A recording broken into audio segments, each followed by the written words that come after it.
very, very surprised. I might even be able to have dinner with my family.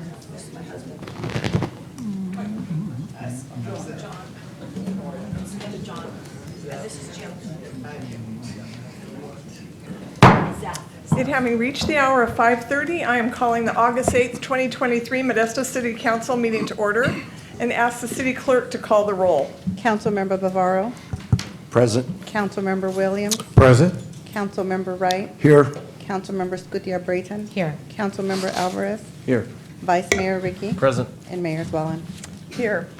Will everyone please rise for the Pledge of Allegiance, followed by the invocation from Cindy Marks from Pray Modesto.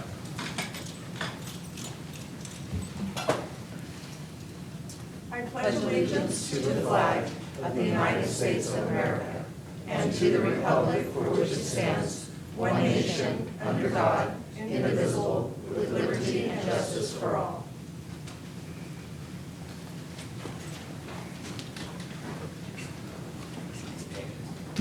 Thank you. It's an honor to be here with you all tonight. Heavenly Father, I come before you tonight and bless your holy name. I praise you for your mighty power and faithfulness.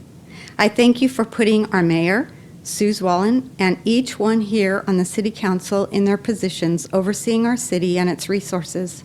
I ask you, Father in heaven, that you would grant them wisdom, compassion, and great problem-solving skills as they make each decision regarding our city and the staff that carry out the duties. I pray blessings upon each one and that we would find special ways of working together, just as I read this morning, and you said in Psalm 33, 133, how good and how pleasant it is for brethren to dwell together in unity. I pray that you, Lord, would bless them and watch over them and keep them, that your face will shine upon them and be gracious to them. O Lord, lift up your countenance upon them and give them your shalom peace. Amen. Thank you.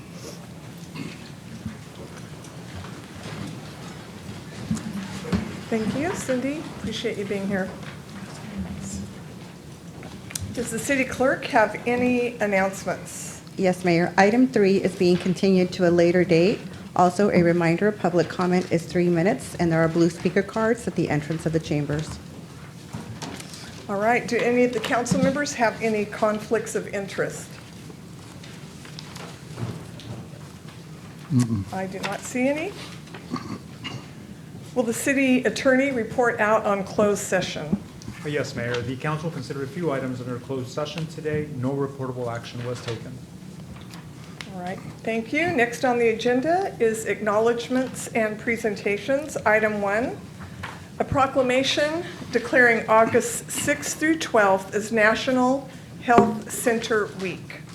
So I will read the proclamation.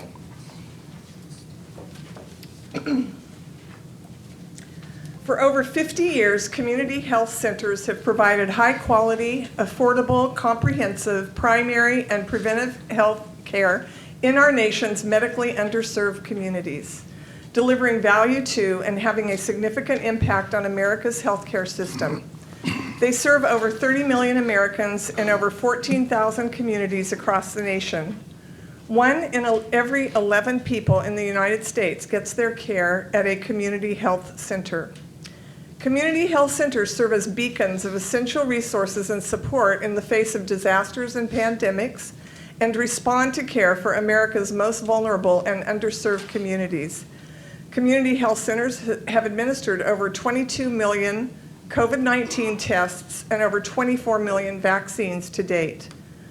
Every day, community health centers develop new approaches to integrating a wide range of services beyond primary care, including oral health, vision, behavioral health, and pharmacy services to meet the needs and challenges of their communities. Health centers have more than doubled their behavioral health workforce in the last decade to meet Americans' growing needs for behavioral health services. They also continue to prove an effective means of overcoming barriers to healthcare access, including geography, income, and insurance status. Community health centers are governed by patient majority boards, ensuring that patients are engaged in their own healthcare decisions. They are locally owned and operated small businesses that serve as critical economic engines, helping to power local economies. Community health centers nationally support more than 500,000 direct and indirect jobs, including physicians, nurse practitioners, physician assistants, licensed family therapists, and certified nurse midwives who work as part of multidisciplinary clinical teams designed to treat the whole patient. National Health Center Week offers the opportunity to celebrate Golden Valley Health Centers at any of their 45 locations, their dedicated staff, board members, patients, and all those responsible for their continued success and growth since the first Golden Valley Health Centers opened their doors more than 50 years ago. Now, therefore, I, Suze Wallen, Mayor of the City of Modesto, do hereby proclaim August 6th through 12th, 2023, as National Health Center Week. I encourage all residents to take part in this week by visiting their local health center and celebrating the important partnership between our nation's community health centers and the communities they served. Accepting will be Yamilet, and she is Director of Government and Community Affairs, Golden Valley Health Centers. And Yamilet, I've known you for many years, and I honestly cannot pronounce your last name properly. So please introduce yourself.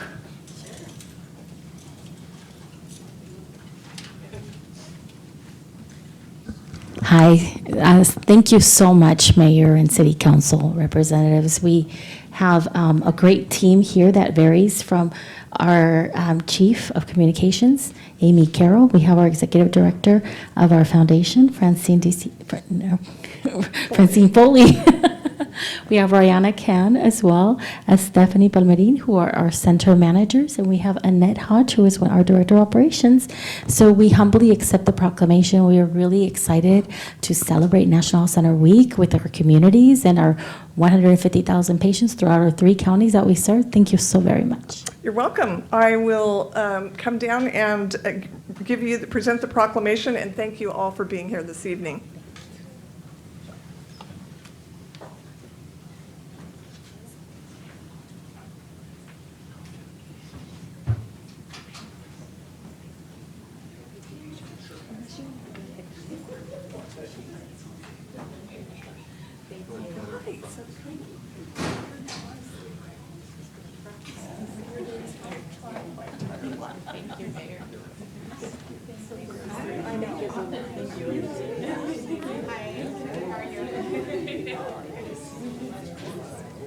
Thank you so much.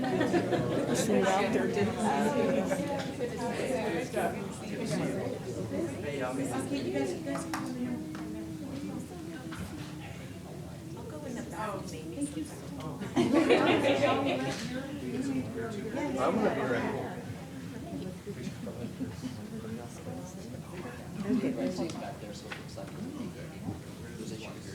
That's why you still have 1, 2, 3. And those guys aren't in council. 1, 2, 3. 1, 2, 3. 1, 2, and 3. Great, thank you so much. Thank you. Thank you so much.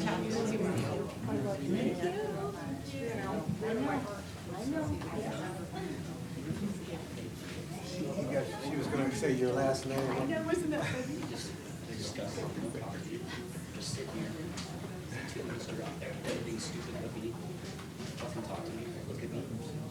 Pretend with me, Sue. See for what you are.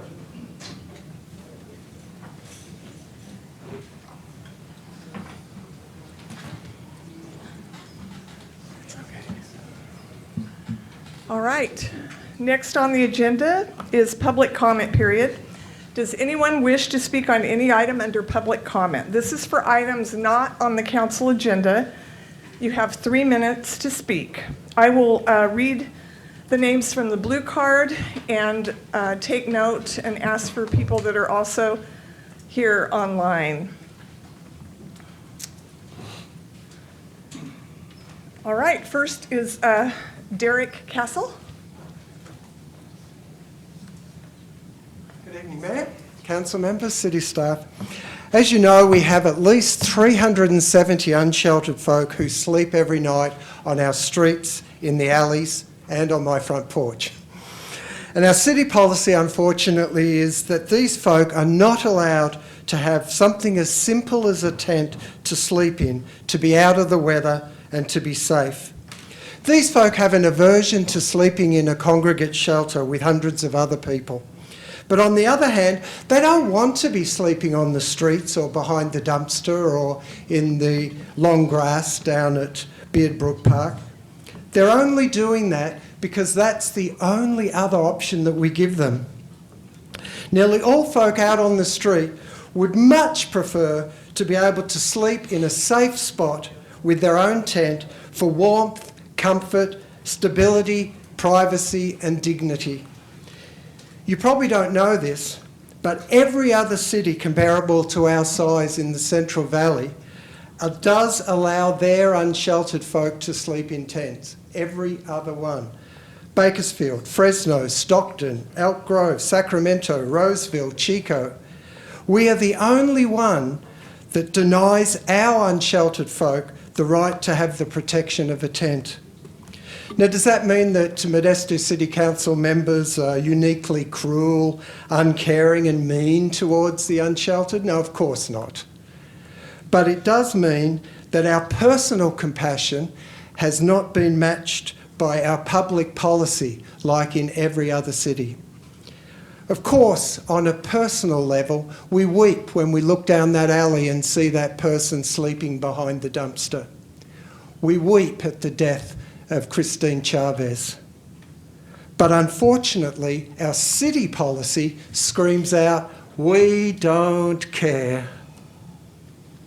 Now, tents are not the ultimate answer. Some cities are doing way better than tents. For example, Stockton's building 326 individual rooms for their unsheltered folk. Even Chico, which is half the size of Modesto, has already put up 177 pallet shelters or micro shelters, which are small huts. If we don't want people sleeping in tents, that's fine. As long as we put in the purchase order this month for something better, such as micro shelters. And if we're unwilling to put in that purchase order anytime soon, we should have the compassion, like every other city, to at least allow folk to sleep in the warmth, comfort and safety of a tent until we do have better options in place. Please, please allow your personal compassion to change your public policy. Thank you. You're welcome. Next online is Allison.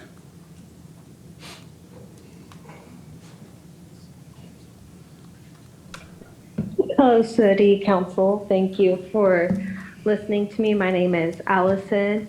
I am Trevor Seaver's little sister, and I am just calling to say how disappointed I am in this city.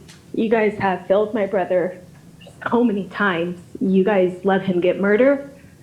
You guys put up a sorry excuse for a DA who did not care what happened in that courtroom, who gave it zero effort. You gave a sorry excuse judge who sat there and bashed my brother, but God forbid say one negative thing about this cop who has killed 5 people. It's pathetic. This city is pathetic. You guys just keep failing my brother, and my family is doing nothing but trying to change this city and trying to make this city better. And it's like you guys just don't even care. You guys keep failing, and it's pathetic. You guys need to get that judge, throw her out. She is not helping this city become better. All she is doing is standing behind that disgusting blue line and supporting serial killer cops. That's what you guys are allowing in this city. And if you guys let LaMattia walk right back on there, it's gonna be your kid next. He's gonna go out and murder your kid. Get it together, Modesto. Thank you. You're welcome. Next in person, Diane Cruz. Diane?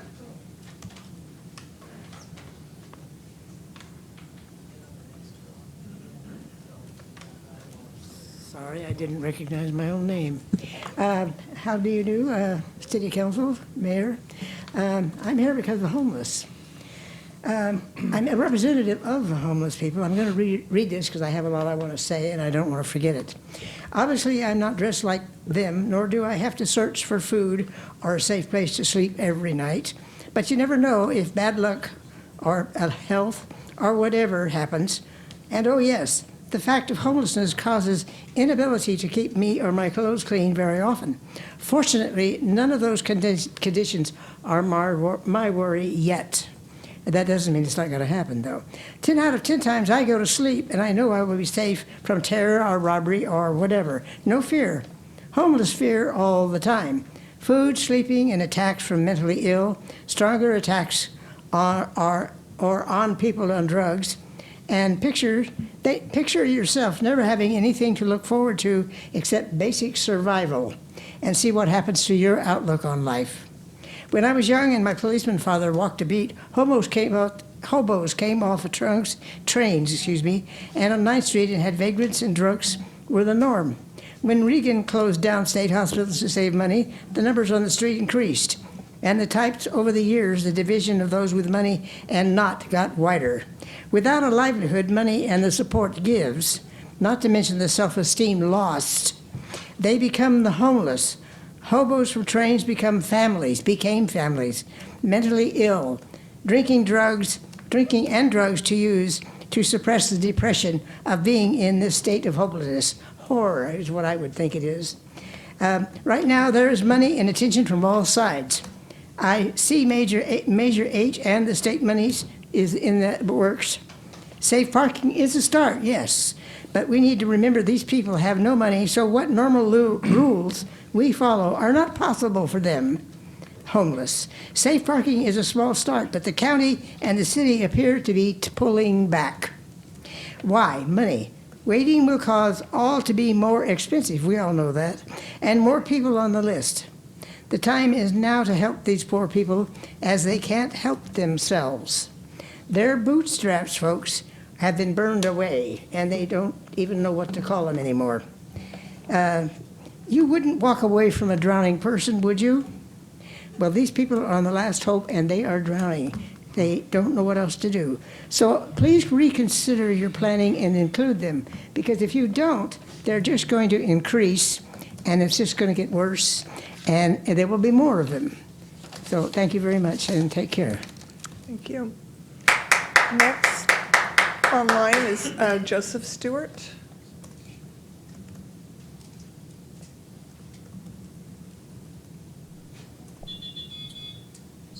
Hi, my name is Joseph Stewart. I'm the brother-in-law of Trevor Seaver. I'm calling in because I need to express my disappointment and how appalled I am at the city of Modesto. Having a DA who is so not willing to work and do the job that needs to be done, and then having a judge on top of that who just wants to ignore the facts and not even state them and bring them up. It's ridiculous. It's not even about, obviously it's about losing someone that should never have been lost in the first place, but it's safety in Modesto, and there's no way any kid should be growing up in Modesto with a cop like that on the streets. Anybody who's had that kind of history of mental instability and inability to rationalize the situation they're in should not be on the force. And the fact that he's allowed and could possibly be back on the streets is disgusting, and it's a terrible, terrible fact. And hopefully, I pray that nobody gets or suffers this fate and has to deal with this and live through the pain. But Modesto could be doing so much better. They could hold him accountable, hold the city accountable, hold their officials accountable, and that has not been seen. The little bit of success and things that we've seen in attempts to change the city, it's not enough. And yes, there are plenty of problems going on in the city of Modesto, and not just Modesto, everywhere. But when it comes to the safety of the residents, I would be ashamed and I would be scared to live in Modesto. And I just hope that they can do better. Thank you. You're welcome. In person, next, James Costello.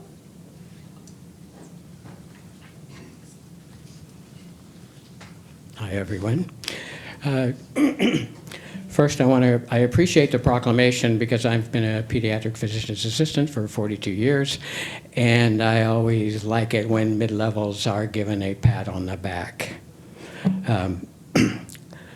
Regarding Trevor Seaver, my personal opinion is that the decision, he should have gone to trial. Mr. LaBonte should have gone to trial.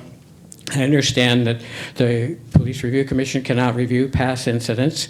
However, the hiring of a new police officer back on the force would be a current situation, and if he indeed is hired back by the police department, I would hope the Police Review Commission would check that out. The independent police auditor would look at that. Thirdly, I want to second Derek Castle and Diane's remarks about the homeless. Many cities around the state are trying in their various ways to deal with this, and I think Modesto needs to do that. Needs to come up. The staff and the council has been presented mountains of data already about how things are going, and there's much more out there. So I would ask you to please start initiating something to help take care of this problem. Thank you. All right, online, Gigi? Thank you for the opportunity to speak today. I'm Gigi Crowder. I'm the Executive Director of NAMI in Contra Costa County, and I had the opportunity to meet the mom of Trevor Seaver, as I do with many parents who have lost their loved ones by the hands of those who are hired to protect and serve. We know that mental illness now impacts families at a much higher level than it ever have, especially since we've been through COVID. And so we're working really hard to ensure that there's a non-police response to a mental health crisis. In our county, we've lifted up programs, and our citizens have voted for and gotten money to have this non-police response program in the name of a young man, Miles Hall, who was killed in Walnut Creek. Those officers also did not get charged, but we had some success in having an officer who killed 2 individuals who lived with mental health challenges while they were experiencing a medical emergency, because mental illness is definitely related to a medical condition, not a criminal act. And so therefore law enforcement should never be the responders. And when they do, they should understand the person most at risk is the individual experiencing the crisis. So Trevor should still be breathing. Once an officer kills someone, and when they've done it twice, as was in the case in Contra Costa County, they should be held accountable for that action. And so to hear that a law enforcement officer who has killed more than once and has killed an innocent person wanting his job back frightens me, because obviously the person doesn't carry the skill set needed to make a judgment in the situation when a person is living with a mental health challenge. So I stand with the family of Trevor, and I offer my assistance. We know that when people live with mental illness, they're often transient, and they end up moving from county to county. And so my desire to support Modesto to do the right thing is an offer that I'm pretty sure will be shared by the NAMI affiliate in your area as well.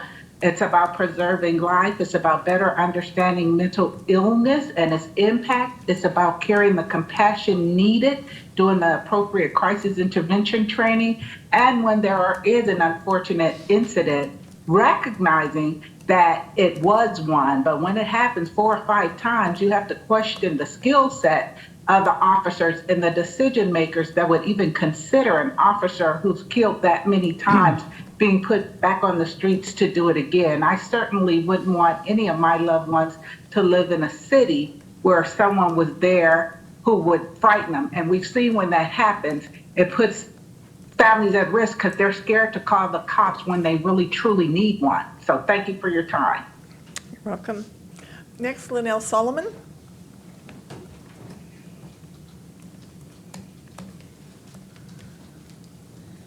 Good evening, council members. My name is Linnell Solomon, and I'm an advocate for the homeless.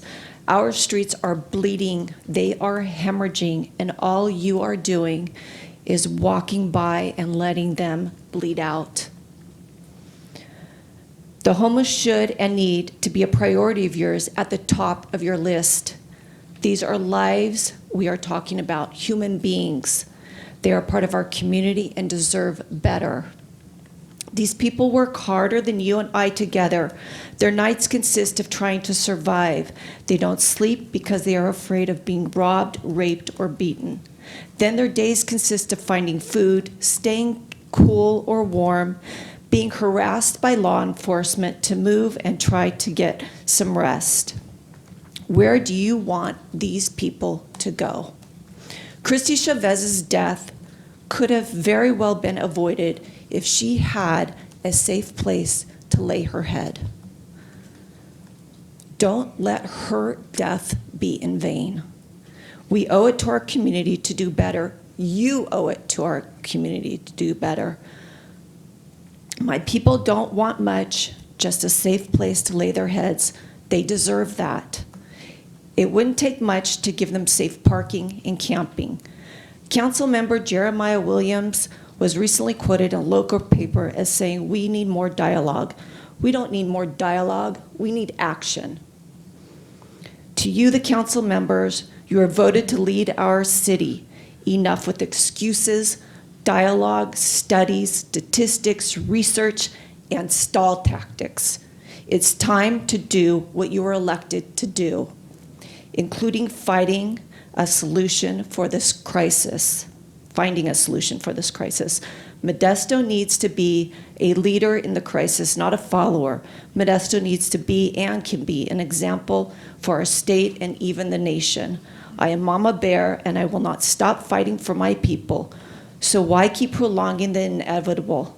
Every day you put off helping my people, and every day they are suffering or even death on the streets due to my people not having a safe place to lay their heads, I blame you. You are the ones that have the control. You are the ones that have the power to make the change. It's time to put an end to the suffering. It's time to stop the hemorrhaging. Make the change. Again, I invite each and every one of you to join me on the streets to see what's happening at street level. Thank you. Welcome. Next online is Robert Collins.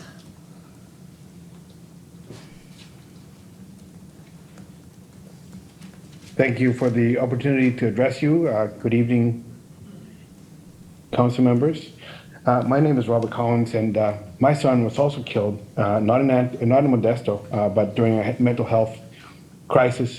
He was asphyxiated to death. But it certainly gives you some perspective, and it's really a shame that Modesto finds itself in this position, a position based on many decisions over many years. Most studies seem to show that 4 out of 5 police officers never draw their guns or never shoot their guns during their careers. Officer Joseph Lamantia has shot 6 people, killing 5 of those, at least that we know of. That's really not something that gives one a good impression of Modesto and how affairs are run. How can an officer that has shot 5 people and killed 5 people and has shot another person, didn't kill him, be allowed to still be on the force for the 5th shooting, let's say, or for the 6th shooting and the 5th death? And I certainly hope that that he would not be hired back. He should be convicted. I urge you to listen to the Impact community members and the family of Trevor. I've seen the video. It really was. It really was uncalled for, the shooting that occurred there. So I guess the perspective that I can't believe people don't get is that this officer has killed 5 people. He's basically a serial killer. And to allow him to still be there after that many deaths, I'm glad that he was fired and hope he isn't rehired, but I just can't believe that that's allowed to happen, and people still make excuses for it. So I urge you to see some sanity. It doesn't show Modesto in a good light to allow that, and it just feeds into the crisis that we're having, and communities really not feeling safe by the policing that's being done and by those that are supposed to be keeping them safe. So again, I just really urge you to do everything you can to not allow this kind of tragedies to continue to go forward. So thank you. Welcome. Next, Steve.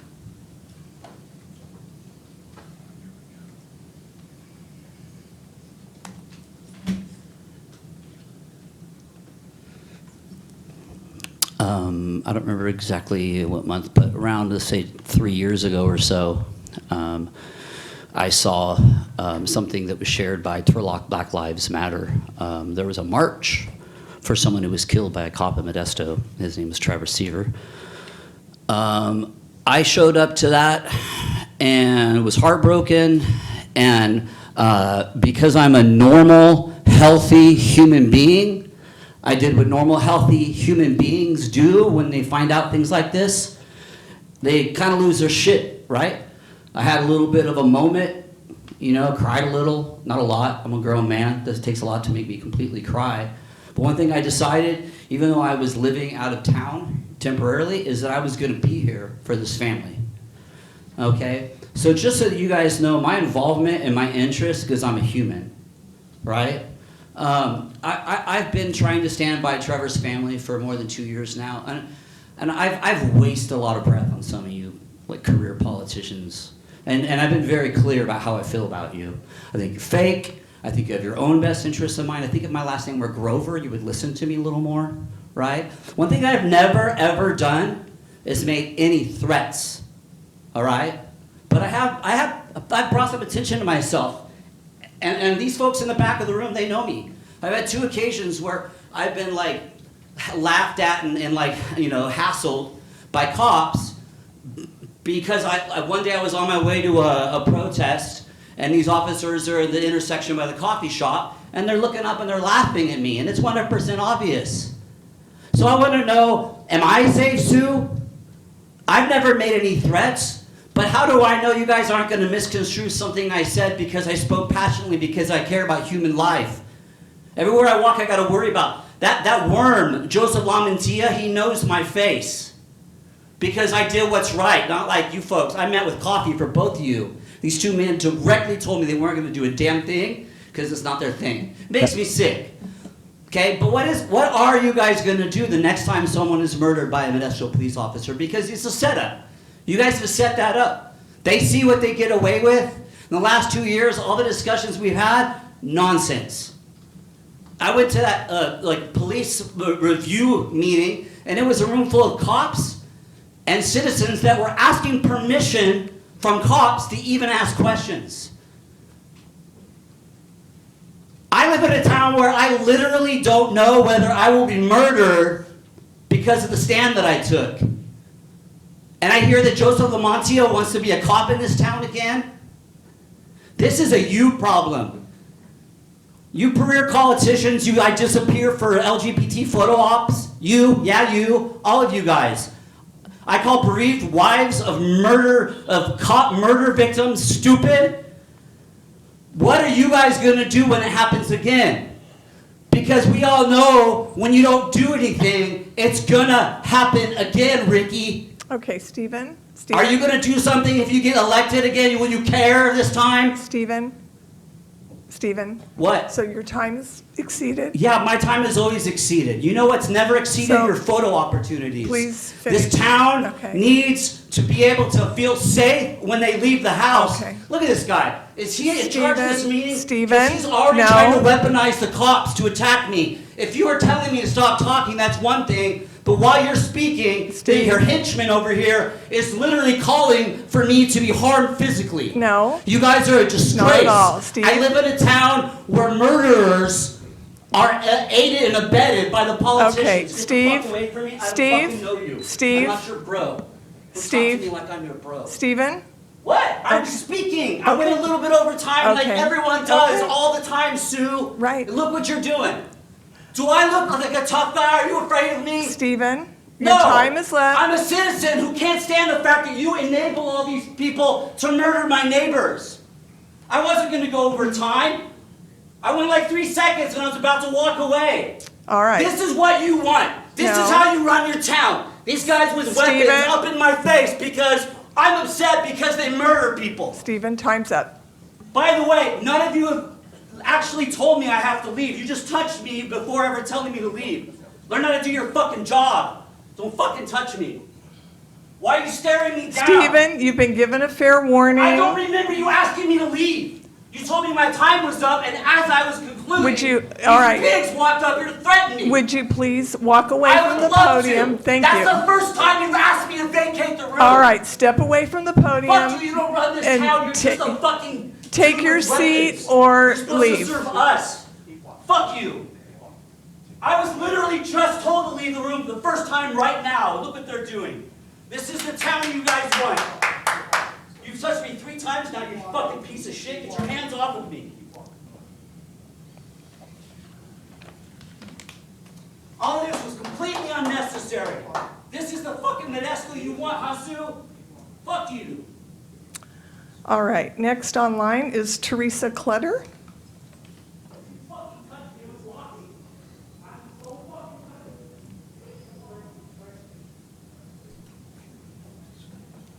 Can you hear me? Yes, we can hear you. Good evening. I am the mother-in-law of Paul Chavez, who was viciously murdered in front of his family and his wife, July 14, 2022, by Sam Muncie and Sergio Valencia of the Modesto PD. But tonight I am calling in for Trevor Seaver. You know, when I got the news that the DA wasn't going to do a damn thing, it just was another slap in the face and a disappointment by this hideous city. I don't even know how you guys even sit up there on a panel when you represent nothing but bullshit. Excuse me, that language will not be allowed, Teresa. Sue. Everything is pretend with you. Teresa? I'm Sue. I'm going to pretend I'm mayor, and this is my city council, and we're going to play house. But we're not going to do any real work. Don't tell anybody. Shh. That's what you do, Sue. You're a joke. Your city's a joke. Your police department's a joke. If you guys are even 1% thinking of rehiring a mass murderer, you guys all got to be on acid and tripping balls, because nobody in their right mind would bring somebody back on board to be a repeat offender. If that's the case, well then you might as well let pedophiles out of jail. They're repeat offenders, right? They shouldn't be held accountable because they're going to do it again. Well, so do officers who shot their weapon 6 times in 10, 11 years.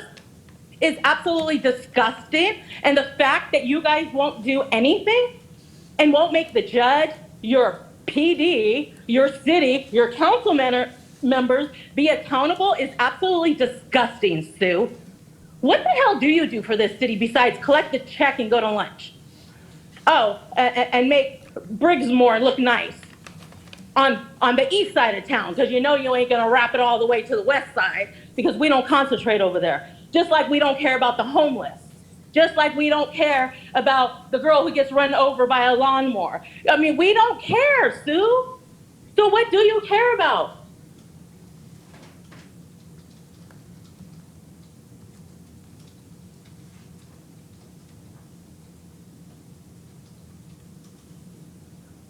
Nothing? We're just gonna sit in silence? We don't care about nothing. Got it. You show that every day. Every decision you make for this city tells us exactly where you sit. On your ass, doing nothing. Just like a bum. Justice for Trevor Seaver, justice for Paul Chavez. All right, next in person is John Frayling. Good evening. Good evening. How are you all? I just wanted to address some of the myths that I have heard about homelessness. And so I was thinking about some of the things that we have heard and some of the things that we've been told about what's creating homelessness in this area and why it persists. One of the myths is that homeless people want to be there. One of the problems we have in that myth is that there is a high cost of housing in Modesto, and there is very limited affordable housing here. We have inadequate mental health staff to take care of some of the mental health problems that the homeless have.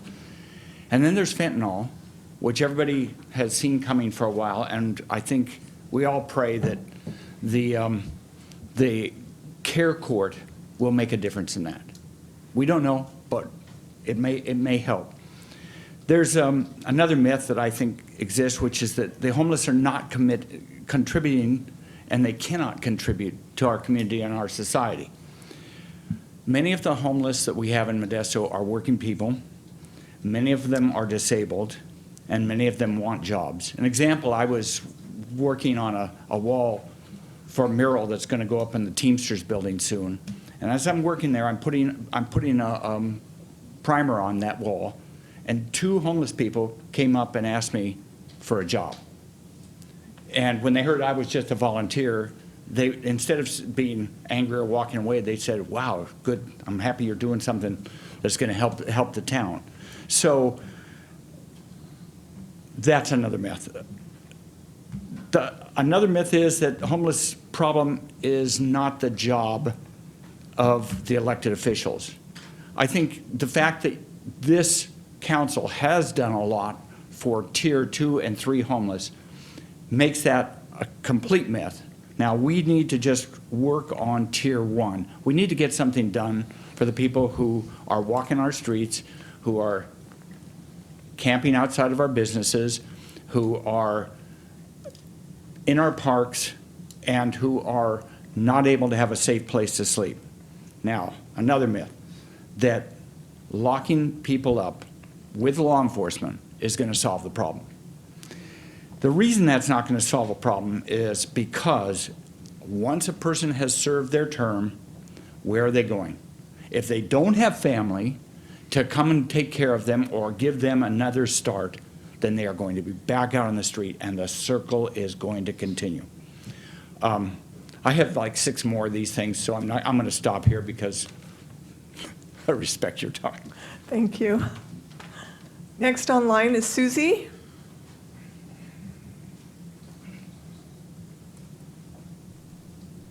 Good evening, City of Modesto. Thank you for the opportunity to speak tonight on behalf of Trevor Seaver's family. On December 29th, 2020, I received a chilling phone call from my son telling me that his future brother-in-law, Trevor Seaver, was shot dead. The day quickly and painfully unveiled that former Modesto police officer Joseph Lamantia made a family's worst nightmare a reality by murdering their son, their grandson, their brother, their nephew, their uncle, and their friend, Trevor Seaver. A family in crisis looked to Modesto PD for help that day, but the body cam of Joseph Lamantia only revealed to me that he was on a villain-like mission to end Trevor Seaver's life, not to serve and protect as a police officer should. In my opinion, Joseph Lamantia was rightfully removed from MPD and charged for the unjustifiable murder of Trevor Seaver. Yet throughout the preliminary hearing, almost every member of the defense team put a ridiculous amount of emphasis on social media hearsay, working harder to falsely criminalize Trevor than the district attorney's pitiful attempt to have Joseph Lamantia put to a jury trial. I am completely disgusted with our so-called justice system, which allows unfit individuals with a history of violence like Joseph Lamantia to remain employed by law enforcement. This tragedy, no doubt, could have been prevented if Joseph Lamantia had been fired well before Trevor became his 5th victim. To make matters worse, the person who failed this family the most in the end, Judge Carrie Stevens, did the exact same thing as she read her final ruling on July 21st, dragging Trevor's name through the mud yet again and making zero reference to the 4 other victims who died by Joseph Lamantia's hands, ultimately setting this monster free. And now I understand Joseph Lamantia is fighting for his job back as a Modesto police officer. Every Modesto civilian should be afraid right now, because if the city of Modesto retracts their decision to remove Joseph Lamantia from the police force, I have no doubt he will murder again. And at that point, the blood of his next victims will also be on you, on the DA, and on Judge Carrie Stevens. I beg you, as a mother and as a witness to the nightmares Joseph Lamantia has caused Trevor's family, who is now my family, do not reemploy this man. Do not give him the right to kill again freely and without consequence. He is not physically or mentally capable of protecting or keeping peace in the Modesto community or any other community for that matter. If he can't be kept behind bars where he belongs, Joseph Lamantia needs to be kept out of law enforcement at the very least. Do the right thing. Deliver just a sliver of justice to Joseph Lamantia's victims, but by denying his petition to rejoin the Modesto Police Department. Thank you. You're welcome. Next, John Lucas.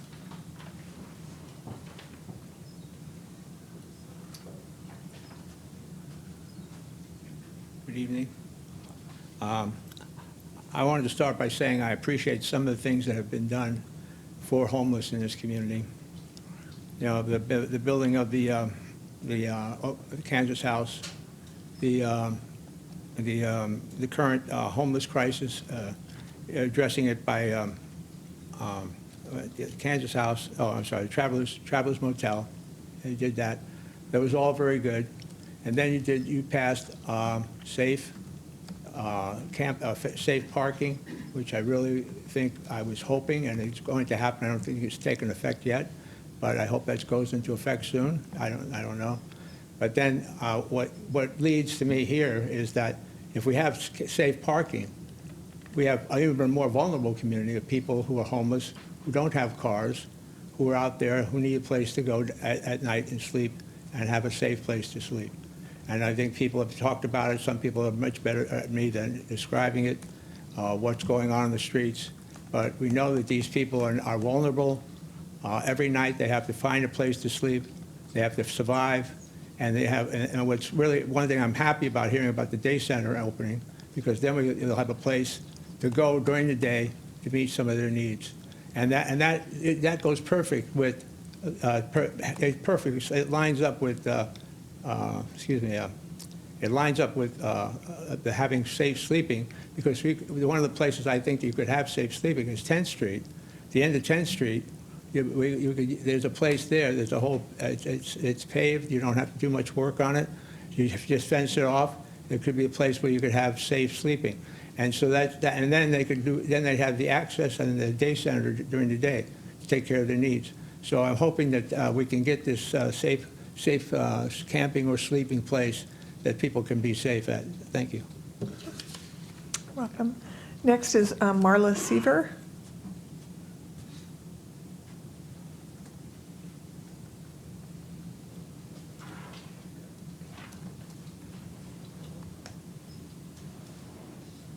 Can you hear me? Yes, we can. Thank you. Good afternoon. My name is Marla Seaver, and I'm Trevor Seaver's aunt. On Friday, July 21st, Judge Stevens dropped the charges against ex-Modesto officer Joseph Lamantia. After listening to her read the decision, I understand why she ruled the way she did. With the evidence she was given, by law, she had to rule that way. We were not given an adequate ADA to represent the people, or in this case, Trevor Seaver. Between present ADAs and past ADAs, they all told me we drew the worst ADA that we could have been given. Our ADA helped the people, or in this case, they didn't help us. Our ADA helped the defense more than he represented the people. Ex-DA Birgit Flatiger never prosecuted any law enforcement officer while committing a crime while wearing a badge. And I truly believe she only filed charges against Mr. Lamantia because of the pressure we put on her. So she wouldn't look like a bad guy. She didn't give us an ADA who would fight for us, but one that was pro-law enforcement, which made it very clear to all of us when his expert witness did more to help the defense than for the people, the agency that hired him. Now this serial cop with 5 deaths under his belt is wanting his job reinstated. I'm assuming it's because he's not done killing unarmed citizens. This man should never be able to not only carry a gun, but wear a badge. While listening to the gentleman from Internal Affairs go over his interview with Mr. Lamantia, this is actually funny, and I don't mean ha-ha funny. This man stated that Mr. Lamantia was so sure Trevor had a gun, which he did not. Mr. Lamantia was so sure he had to stop Trevor from hurting Darlene and Allison. When did this man become a psychic? He knew nothing about Trevor except the lies that MPD was putting out there. Trevor would never, ever have hurt his mother or sister. This man was not worried about anything except he had just murdered his fifth person, and how the heck was he going to cover his butt on this case? For his own body camera, he was not scared or afraid. He was in his usual dirty Harry mentality of shoot first and ask questions later. I'm sure you have all seen the video. He was calm, cool, and he would call him Trevor Buddy. Buddy? Does he make it a habit of shooting his buddies? What needs to happen is the DA's office needs to reopen this investigation back up, not only on Trevor's case, but all the other murders that Mr. LaMantia has committed. Do their job, the job we the people pay them for, and charge Mr. LaMantia with murder, because he murdered Trevor, just like he murdered 4 other citizens. Because if this serial killer cop gets his job back, there will be a 6th murder, and most likely more. And one of those murders may be one of your son, or your brother, or your nephew. Is that what you want on your conscience? Because I don't. Thank you. You're welcome. Tom Helm?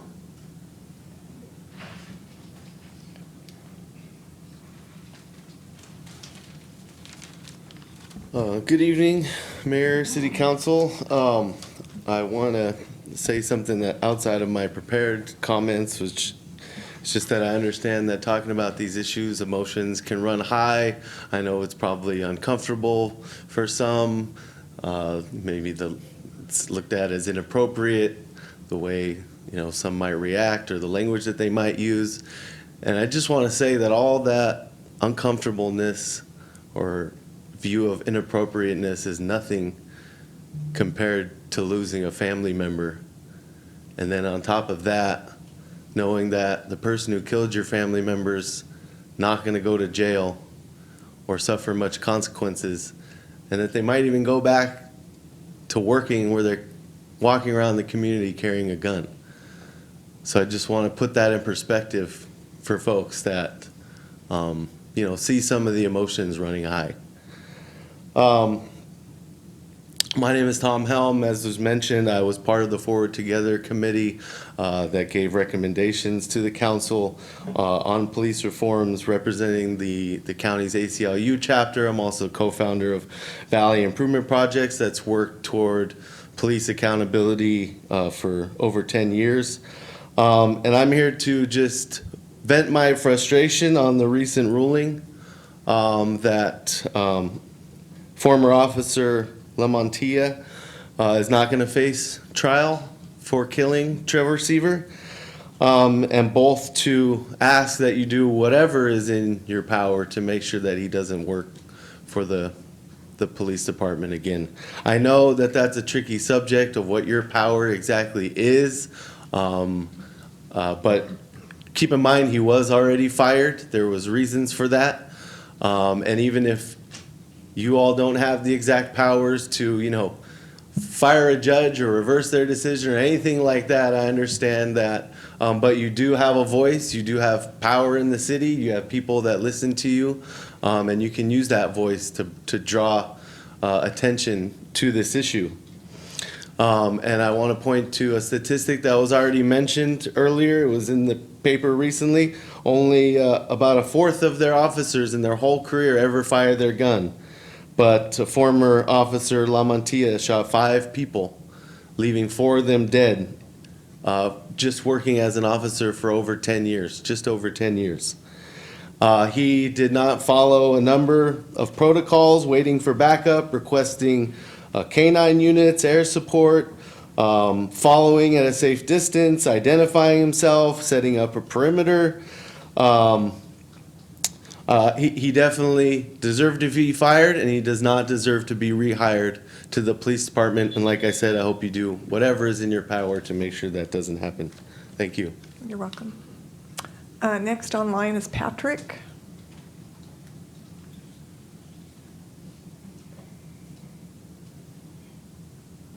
Hello again. My name is Patrick Worley. I usually call in for to talk to you guys about the murder of Paul Chavez, a good friend of mine, father of 3, husband, sole provider for his family. He was viciously gunned down in front of his family, in front of his wife, within hearing of his children. That's unacceptable. But what I'm really calling about today is for Trevor Seaver. Just like the many people before me have said that this is outrageous, that he's even being considered to be hired back by the police department and city of Modesto.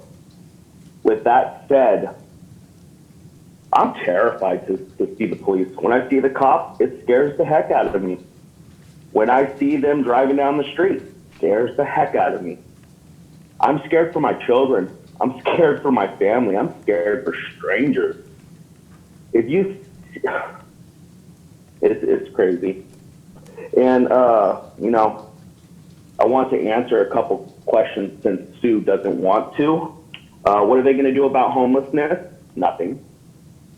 What is the city council going to do about police brutality? Absolutely nothing. What are they going to do about citizens losing their lives by lawnmowers? Nothing. They do nothing. They're not going to do nothing. They're not going to do a single thing for anybody in Modesto. They don't care about their citizens. Those people up there don't care about you. They don't care about the people that are for police. They don't care about people that breathe Modesto air. Nope, they don't care. I've been coming to these meetings and calling in for over a year now. Not once have I ever been addressed,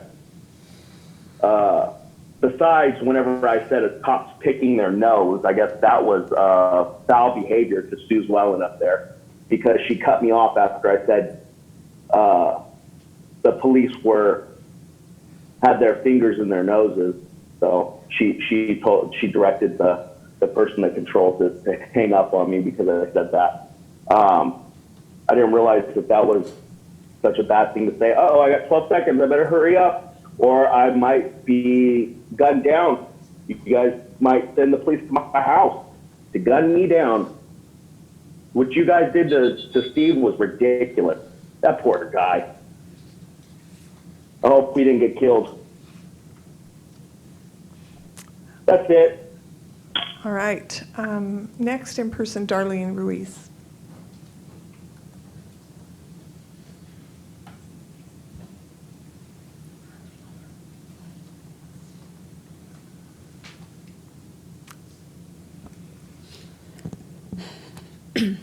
Good evening, Mayor and City Council.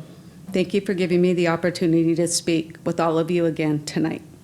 I've spoken at many City Council meetings. Tonight, I'm angry and outraged at the injustice for my son, Trevor Seaver, that we're allowing five-time killer cop not to be held accountable for murdering an unarmed Trevor Seaver, who was compliant and in a mental crisis. We had a district attorney that never was for us, the people. He told us several times he did not want this case and hoped the Attorney General, Rob Bonta, would just take the case. The DA did not want to prosecute one of their own.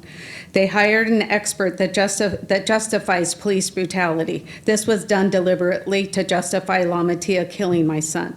I questioned the lead investigator why he was not testifying for the people. His response was the DA has not subpoenaed me or has asked me to testify. I asked the DA to please put me on the stand. He refused and said maybe during the trial, which we see, I'll never get that chance. I did not understand why the DA was not proving allegations the defense was saying were false. We have proof that Trevor asked us to call 911 and asked us to leave the house. This is why we called, and this is why we left. The allegations that we were fearing for our life is a complete lie and a false statement. Trevor would have never, ever put his hands on me or any of us. We were in fear for Trevor and his mental state, not for our lives. We could have proven that theory in the preliminary had we had proper representation. Joseph Lamatia's own body-worn camera speaks for itself and shows that this was clearly an unjustified killing. Joseph Lamatia went to the Church of Brethren with only one intent: to kill Trevor.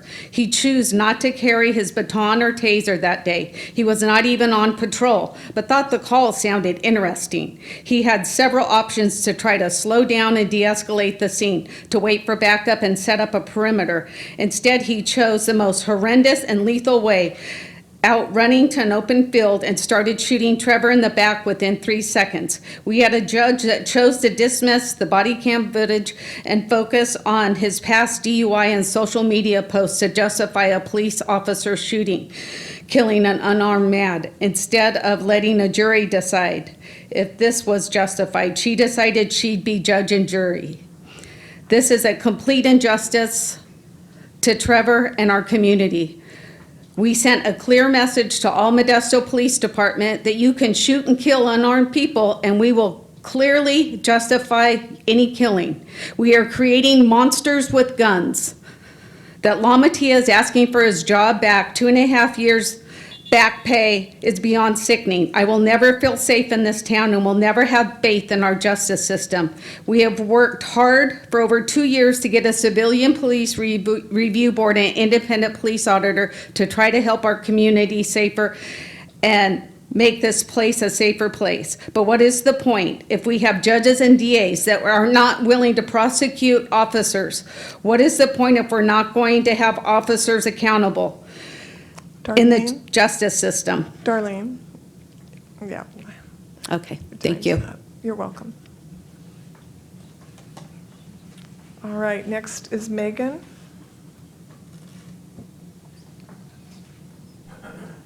Hi, can you hear me? Yes, we can. Perfect. Thank you, Council, for allowing all of us, the public, the opportunity to speak. I think it's also important to highlight the grace the Council has shown while being verbally accosted by passionate members of the public. My name is Megan Tazier, and I've known Joseph Lamantia for most of my life. I'm lucky enough to count him as one of my best friends and consider him family. I commend the Honorable Judge Carrie Stevens' decision that the District Attorney failed to prove the charges against Joseph Lamantia. There isn't a need to rehash convenient pieces from the massive amount of testimony provided during the many preliminary hearings.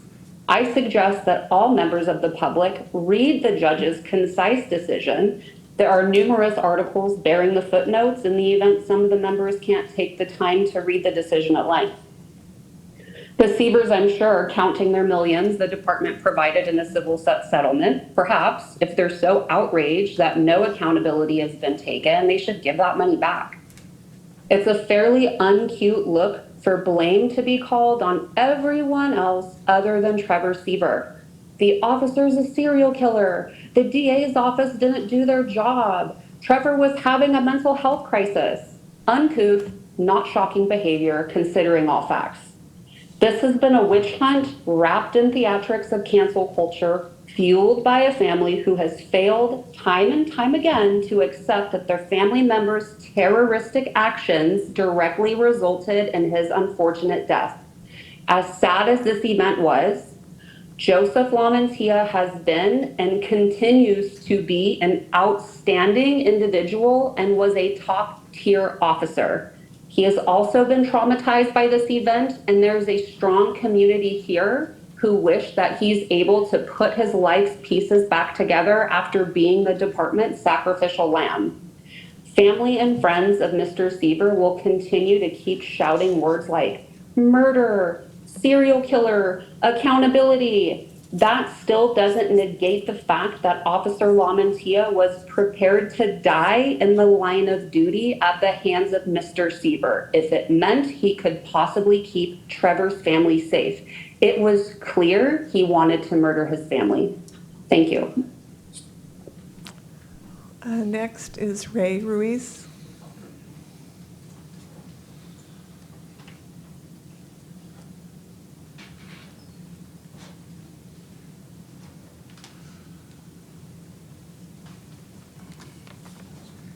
Hi. Is that okay? Yes. You can. Guys, I don't even know what to think. I don't even know who to believe anymore. I mean, on July 21st, which happens to be our grandson's first birthday, we had to go into court and hear Judge Kerry Stevens make such an outlandish decision to let off LaMantia. I mean, the DA had no intention of prosecuting LaMantia. Who hires an expert if you're trying to prosecute an officer for unjustified shooting? Who finds an expert that says it's a just shooting? I mean, Darlene and I checked this guy out. All he is a professional witness for police. So the city had no intention of charging LaMantia. I can't believe he's probably going to get his job back. I mean, as far as city council goes, I hope you guys are telling me the truth. I have so little faith now. I mean, I know you have this CPRB. I've been to a couple meetings. Not super impressive. I hope Mike Giannaco and the independent police auditor works out, you know. I mean, we just have so little faith now after that decision on the 21st.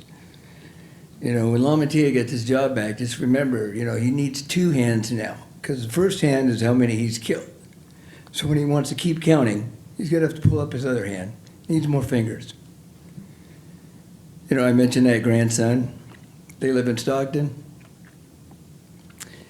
Darlene and I have kind of talked about maybe trying to find a place maybe a little closer to Stockton so we could visit him even more. You know, for the first time, we really can't wait to move out of Modesto.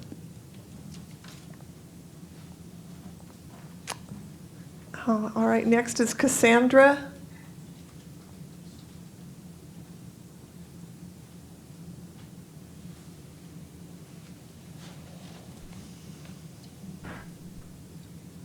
Hi, can you hear me? Yes, we can hear you. Thank you. Good evening, council members. My name is Cassandra Quinto Collins. My son, Angelo Quinto, was also having a mental health crisis when he was asphyxiated to death by Antioch police officers on December 23rd, 2020. Thank you for this opportunity to speak. I would like to raise up the name of Trevor Seaver tonight, a young man shot and killed by former police officer Joseph LaMantia. Trevor is LaMantia's 5th known victim. It is deeply shameful that a human being given so much authority and power continues to not be held to the same standards as everyone else.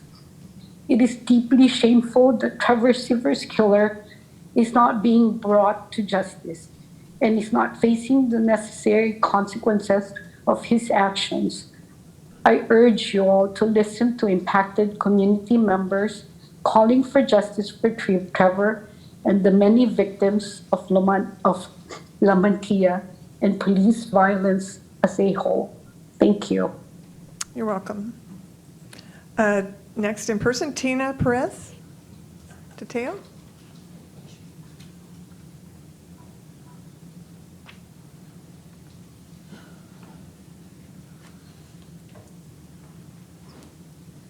Good evening, Mayor. Good evening, Councilman. How are you today? I'd just like to say from the Cruisers Council of Modesto, we'd just like to thank you all for what happened here on July 11th. Word on the street is everybody is asking and wanted us to also convey to you all, they say thank you for believing in us and lifting the ban on cruising. So I just wanted to say that tonight, and also to say I'm sorry what these families are going through. So thank you all. Thank you. You're welcome. Stephen, oh, excuse me, I'm going to go online. It just says iPad.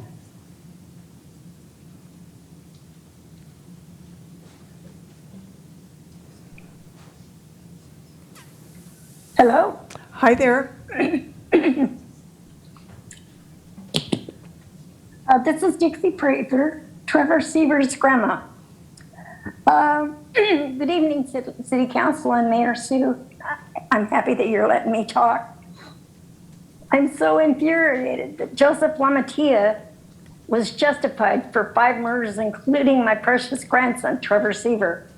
Why was my daughter-in-law and son-in-law denied taking Lamatia to trial? Oh, I know why, because the judge and DA couldn't get charges dropped. A jury would have known who Trevor was and not the monster they tried to make him. He was a great kid with a future he earned. How can anyone trust the judge and the DA?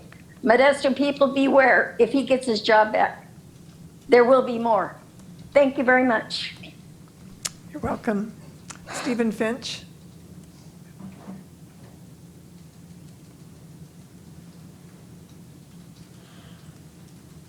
Thank you, Mayor, City Council, staff. I wasn't really going to speak to this subject here, but I do want to say my grandfather came from South Dakota, and he served on the Stanislaus County Sheriff's Department. My parents had 6 children here, raised their children in Modesto. All 4 of my children were born in hospitals here in Modesto. We love this community. But I want to tell you that if this officer is reinstated, I am scared to be here. And my grandchildren should be afraid to come here to visit their grandfather. And my children will be afraid to return to the home where they grew up. These are facts. Okay, and then the real reason for my being here is, okay, so we have 5 families right now that share and St. Vincent de Paul with using private funds tonight that are sleeping in a place so that they can get attached to services and other things because we do not have what I asked for some time ago, which is recuperative beds for people who are too well for the hospital, too sick for our shelters, okay? And that's a common occurrence. If you brought some people in here who work with homeless people every day that are out doing street outreach, they'll tell you that happens quite a bit. We had a lady, her name is Nora.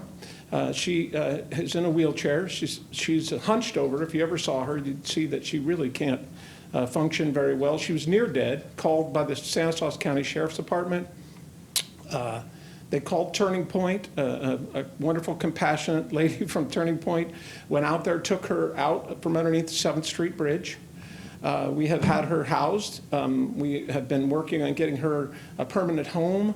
But the system has a massive gap in that we cannot place people someplace safe, right, temporarily while we're getting them attached to these important services. And I'm not talking about healthy young men. I'm talking about disabled old women and men who cannot function, okay? And I also have, right now, tonight, in motel rooms, at our expense, private expense, we have 3 families with very small children, okay? Those people need some place temporarily to go, okay, while we attach them to whatever's necessary to get them off the streets.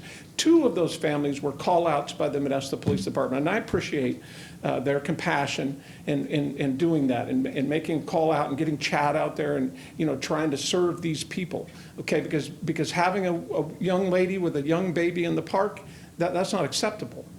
But I'm saying we need something, safe camping, safe sleeping, something to get these people in a place where we can take care of them and get them attached to services. Thank you very much. Next, Brittany Chavez. Can you hear me? Yes. I have to say, I mean, I knew your city was a joke, but Lord Almighty, I don't know what to do right now.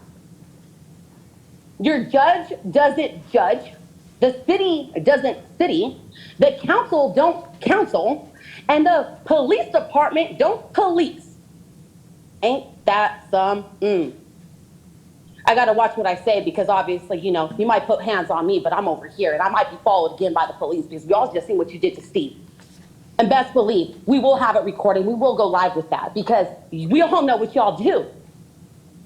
You do whatever you want to do for now.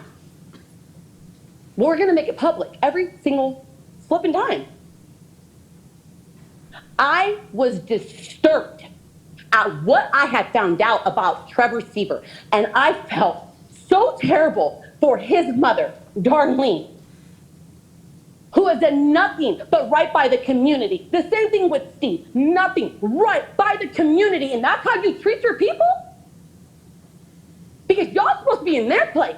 Y'all supposed to be there to do what they're doing, making the community better, doing more organization, putting more things together, speaking up for the people. But what y'all doing?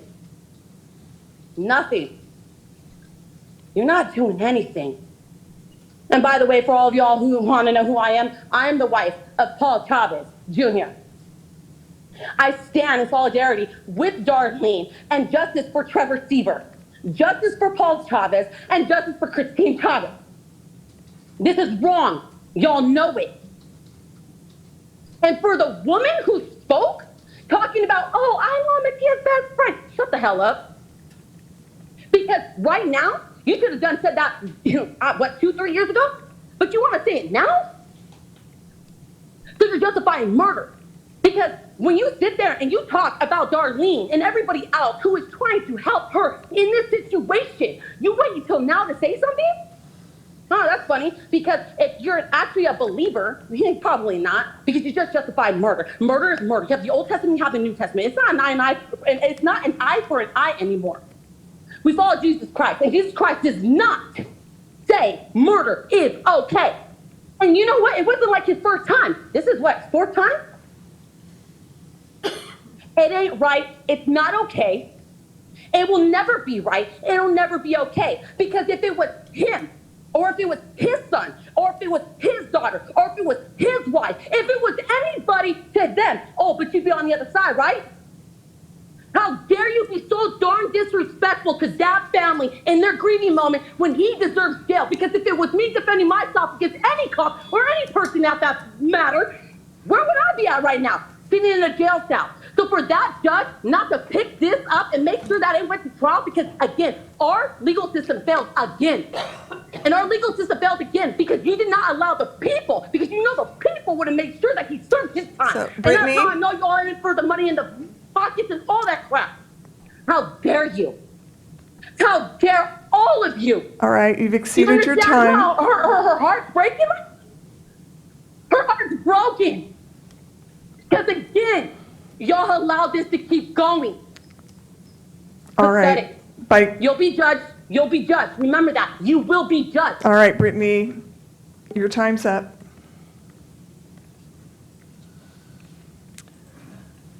Next, Ramon Rodriguez.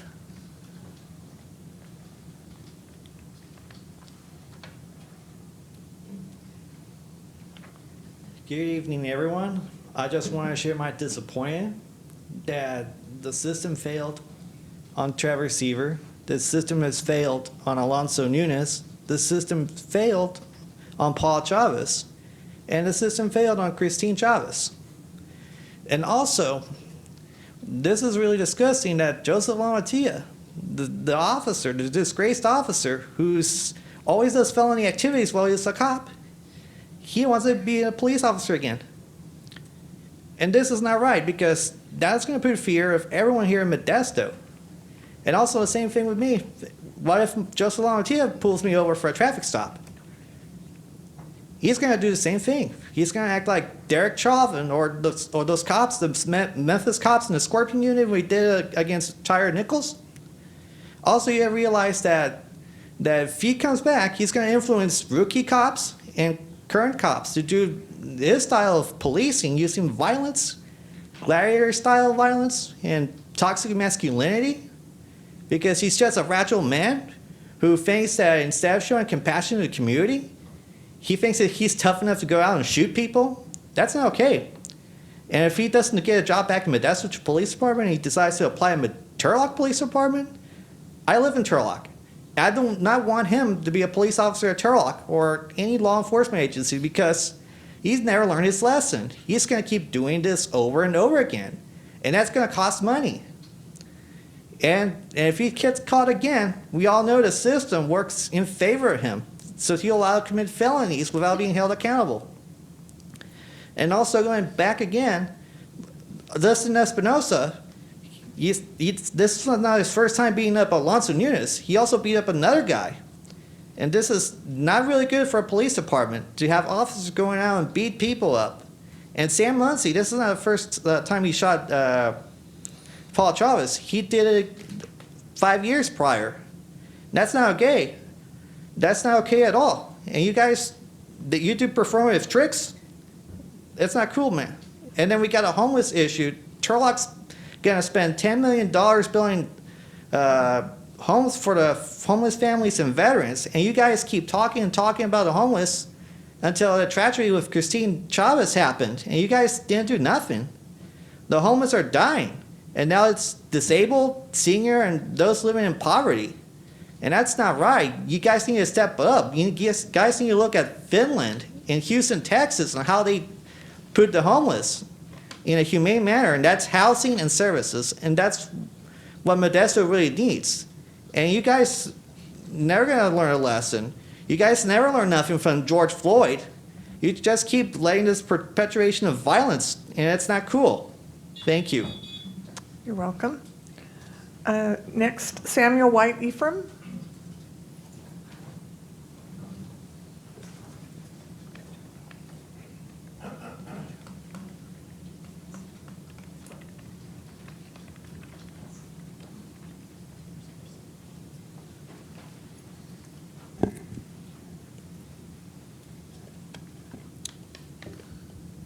If I go over a few minutes, I hope you'll allow me that just for a few minutes. We have to stay with our 3 minutes. My name is Dr. Samuel White Ephraim. I'm the legal chairperson for the NAACP. And we're standing with Mr. Trevor's, the victim's mother here. I know, but I don't know. And I'll explain that to you.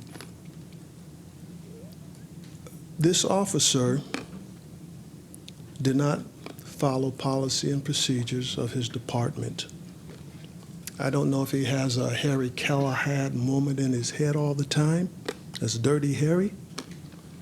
But when we look at the atrocities that have happened, and as a citizen of this city, I am shocked and appalled at Judge Carrie Stevens' decision to allow this man to go free.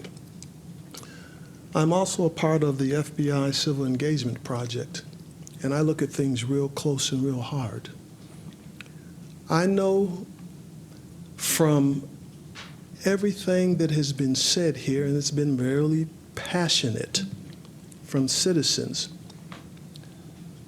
the Judge Carrie Stevens took her liberty and assumption that officer, I don't even want to mention his name, was in danger. An assumption.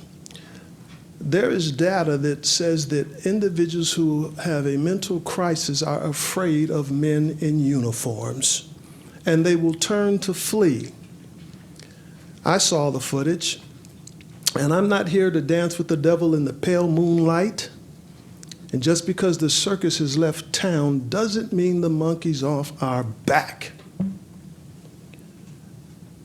This city should not allow this individual to return back to the city of Modesto's police department, period.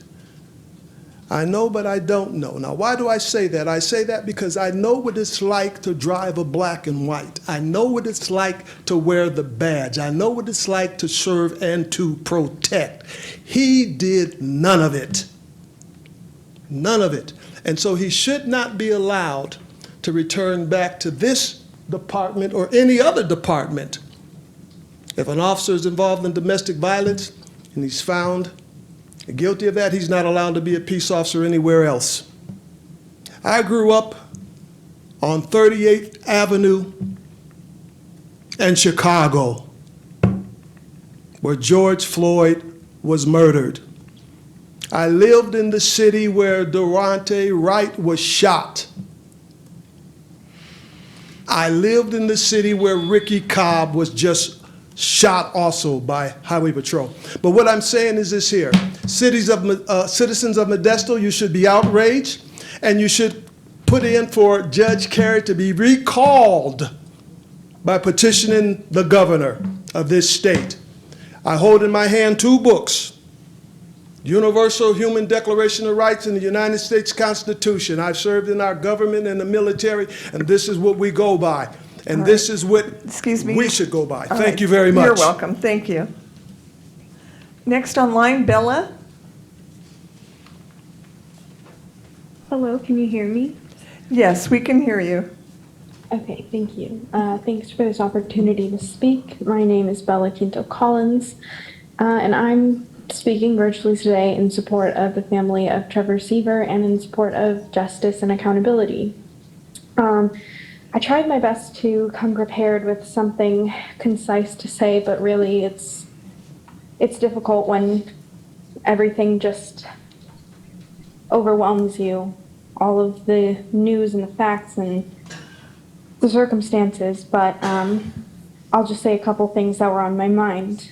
First, something that stood out to me on the body cam footage of the killing of Trevor Seaver was that it only took 2 seconds after a shouted command to get on the ground across a field of cut grass for serial shooter Joseph Lamantia to fire 4 shots at Trevor Seaver.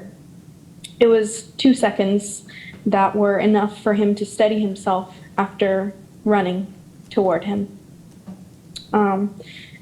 It was really heartbreaking to hear about this and to watch it. And not only that, to see that there really is not much accountability you can get when things like this happen.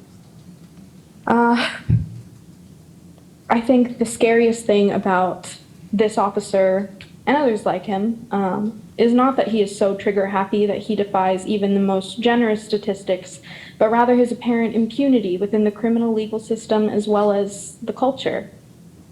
And really, the culture is the scariest part of it all. This is something that can be repeated over and over again by him and by many, many others with arrogance, with assuredness. Anyway, I also just wanted to say that as an impacted family member, I've had the unique chance to see just how deep everything behind the scenes goes, and it's really hard to convey just how large and nuanced each story is to the public especially. But I guess I just simply want to say that it's very clear that there was an injustice here, and the most pro-human and pro-police thing that can possibly be done is to hold officers accountable, thus creating a culture of respect and compassion for all human beings of all backgrounds. And if that is not what you want, then it is clear that pro-human nor pro-police are the descriptor for you. Yeah, I think that's all I'll say tonight, but I hope for accountability and compassion. Thank you. You're welcome. Next online, KA.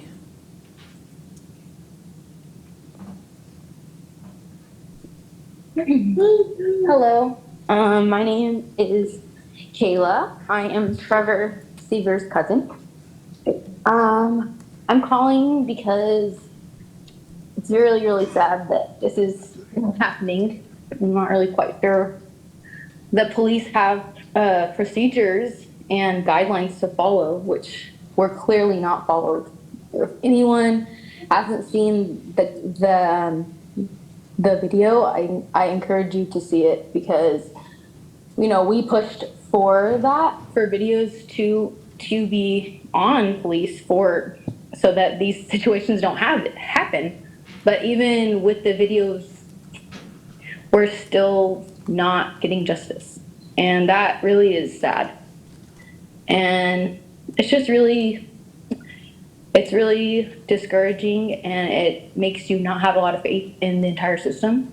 And it's really sad because, I mean, even police officers, I mean, they have those policies and guidelines, you know, for a reason, to make sure that they, you know, make just and sound decisions. And it's like, clearly, I mean, that was murder. There was no threat or threat of life that he claims. I mean, he ran towards my cousin with his gun out. My cousin was running away from him. So how could that be a threat? You know what I mean? So it's just, there's so many things that point to this being an injustice. I just don't even know how he's even trying to get his job back. I just can't even.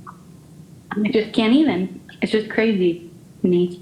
And also, like, I've lived in Modesto like all my life, and so have all my cousins. We all grew up here. And like during this time of this whole thing going down, which I really don't know why there's a question to how this was an injustice in the first place. I've had a son, and my cousin has also had a son, and my cousin is my aunt's firstborn son. And that really cuts deep because I still live in Modesto, and it's like, if this cop is going to be policing, like, I'm scared for my son. Like, and it's just not right that, people come on here and talk about, like, oh, the family got money and all this stuff. There's nothing that can replace my cousin, because this shouldn't have happened at all. Had the procedures and what the police do, what they should do, if that had been followed, then this wouldn't have happened. And Lamatia has done this multiple times, and I just don't even know why it's a question. He obviously shouldn't have a gun, period. And I just cannot believe that my aunt and my cousins are still going through this. It's crazy to me. I really feel for them, and my heart breaks. And I hope that you all make a good decision and try to not let this happen, not let this guy get his job back. This is absolute outrage. Thank you. You're welcome. Next is Tinno, Tinno.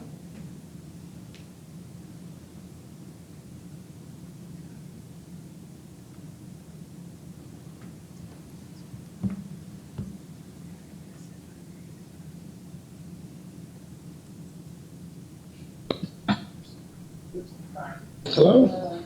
Hello. Hello, yeah, my name is Timothy Booth, and Trevor Seaver was my nephew. Can you guys hear me?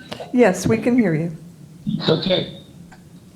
Now, yeah, I don't understand either how you guys consider that justice was served when the guy that was hired to protect justice is the one that we need protection from.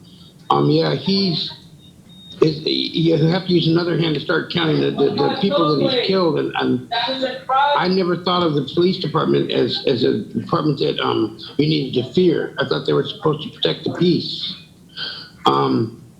If you look at the body cam video, Trevor was breaking no laws. He wasn't threatening anybody.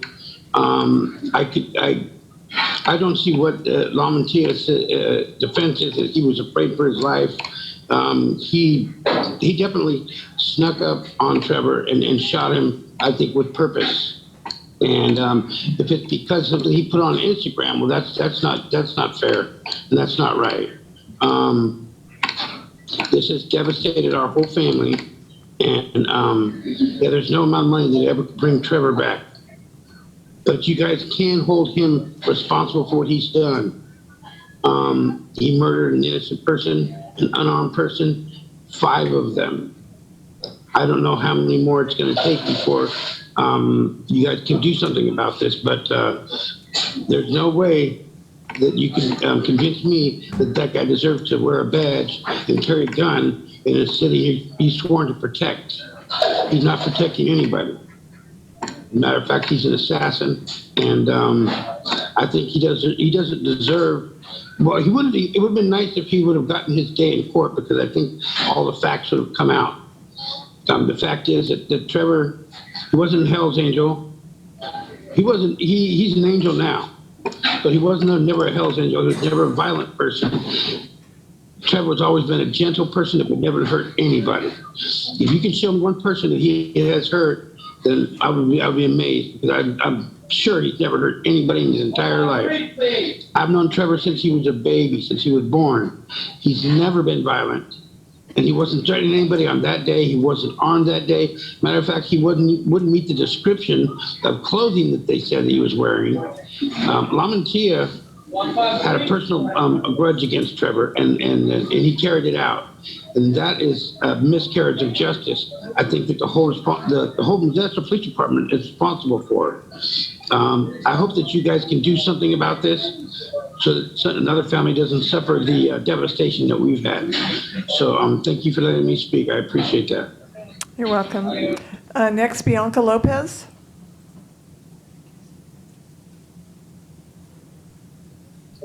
Well, good evening. I'm also here in support of Darlene Reese, Trevor Seaver's mom. I'm here to call on the community, residents of Stanislaus County, who are outraged at the decision of Judge Carrie Stevens to act. And there's a couple of things that we can do. We can show up to the Civilian Review Board and ask that they review hiring policies to make sure that killer cops are not allowed to come back to our town and serve as a police officer. We can ask or demand that the DA also step down. We can make sure that the governor, whoever appointed Judge Carrie Stevens, no longer allows her to be our judge here in Stanislaus County. We can petition that Rob Bonta take over this case, as many have already asked, and petition that he investigate. But I think if we do it as a unified voice, we might have better luck. We can also petition to Senate Bill 2 to report Joseph Lamantia to be decertified so that he cannot be a cop in any police department, as that should be the case. On September of 2010, Joseph Lamantia killed Francisco Moran, who did not have a weapon.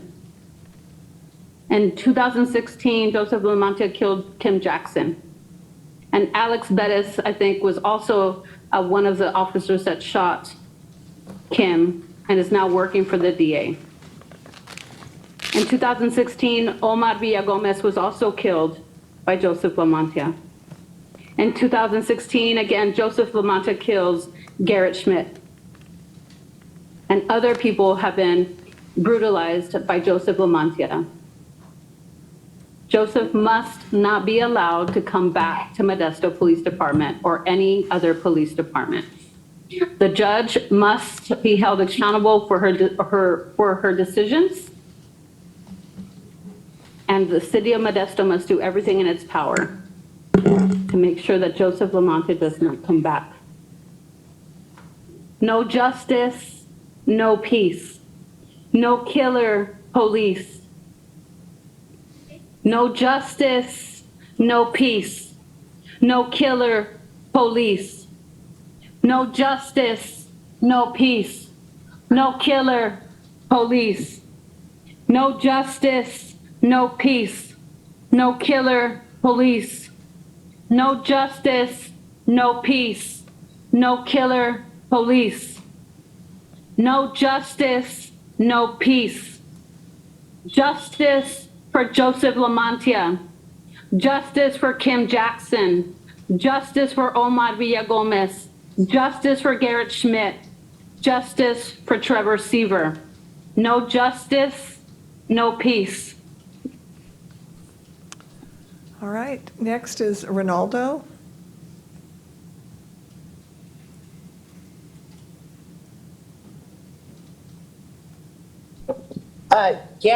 Good evening. I'm not related to the governor of Florida, but anyways, I used to live in Modesto, but now I live in Singapore. And all right, I think that this is not who you say you are. Thank you. All right. We will take a break, but first of all, are there any other, is there anyone else wishing to comment under public comment? I do not see anyone in person or online at this time. Is that correct? Confirming no one online. So we will take a 5-minute break and return or 6-minute break. We'll return at 7:15.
Okay, ready to resume. Next on the agenda is consent items. An item may be removed from consent and discussed at the request of a member of the public or council member. Is there anyone on the council that would like a consent item removed for further discussion? Is there anyone in the public that would like an item removed from consent for further discussion or comment? Seeing none, confirming with Allison if there are any hands raised in Zoom. There is no hands raised in Zoom. Will the city clerk please read the consent items? Yes, Mayor. Item 2, consider approving the minutes from the July 11, 2023 council meeting. Item 3 was removed from the agenda and will be continued to a later date. Item 4, consider approving final adoption of ordinance 3767 CS, amending the Modesto Municipal Code to repeal Article 18, regulation of cruising in its entirety from Chapter 2, Vehicles and Traffic Regulations of Title 3, Public Safety relating to the city's cruising ban. Item 5, consider approving final adoption of ordinance 3768, amending the Modesto Municipal Code to add Article 21 titled Sideshows, Street Races, and Reckless Driving Exhibition to Chapter 2, Vehicles Traffic Regulations to Title 3, Public Safety to establish regulations and penalties related to sideshows, street races, and reckless driving exhibition. Item 6, consider acknowledging receipt of notification of the annual inflationary adjustment for development user fees for fiscal year 2023-2024. Item 7, consider approving a purchase and sale agreement with Northern Suncrest Apartments LLC for $21,600, a grant deed, a certificate of acceptance for the Paradise Road ATP Cycle 3 project.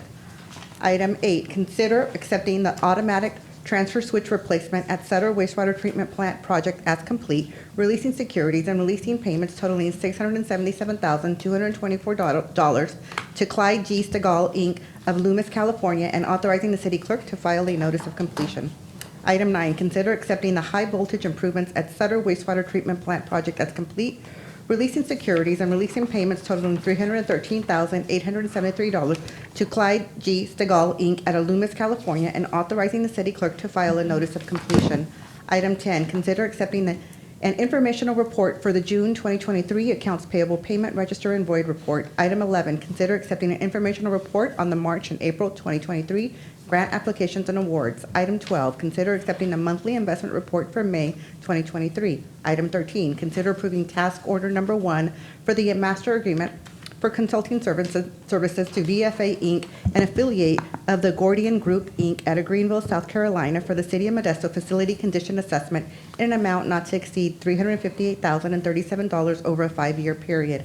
Item 14, consider approving 2 on-call CEQA environmental planning and compliance services agreement with GEI Consultants out of Rancho Cordova, California, and Montrose Environmental out of Sacramento, California, for a total amount not to exceed $450,000 over 3 years.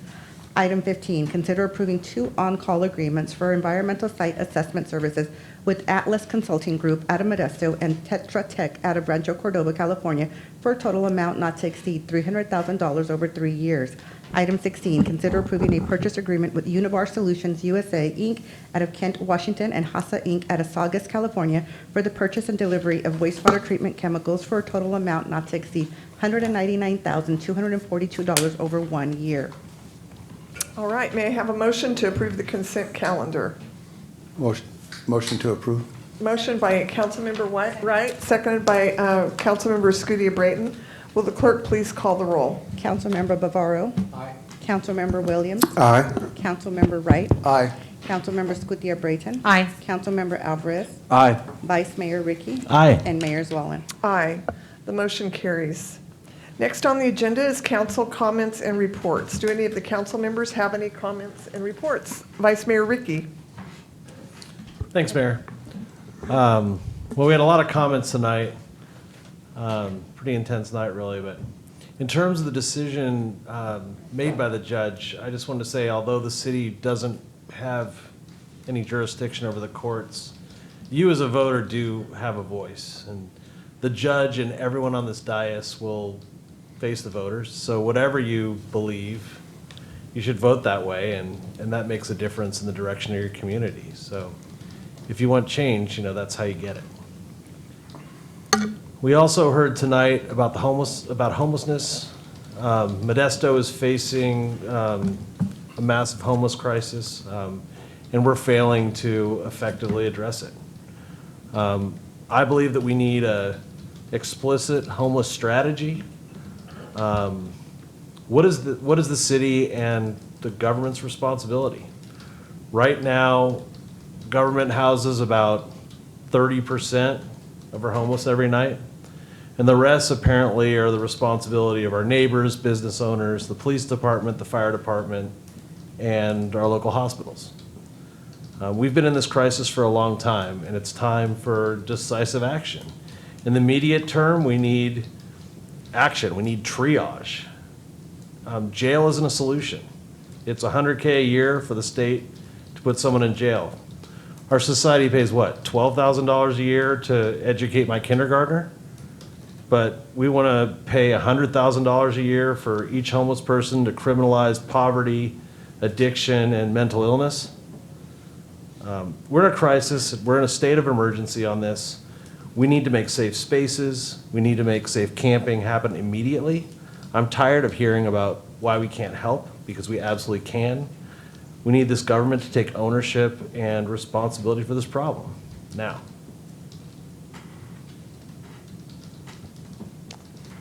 All right.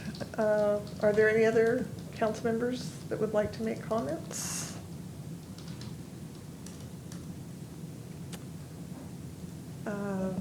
I will make a brief comment. I had the opportunity to go on a Modesto City Schools field trip. We see a lot of construction around our city, and a lot of it is at our schools, which is to be commended because a bunch of it has to do with safe. Oh, I'm sorry. Excuse me? Nothing. Okay. Sorry. Did you have a comment? Oh, okay. All right.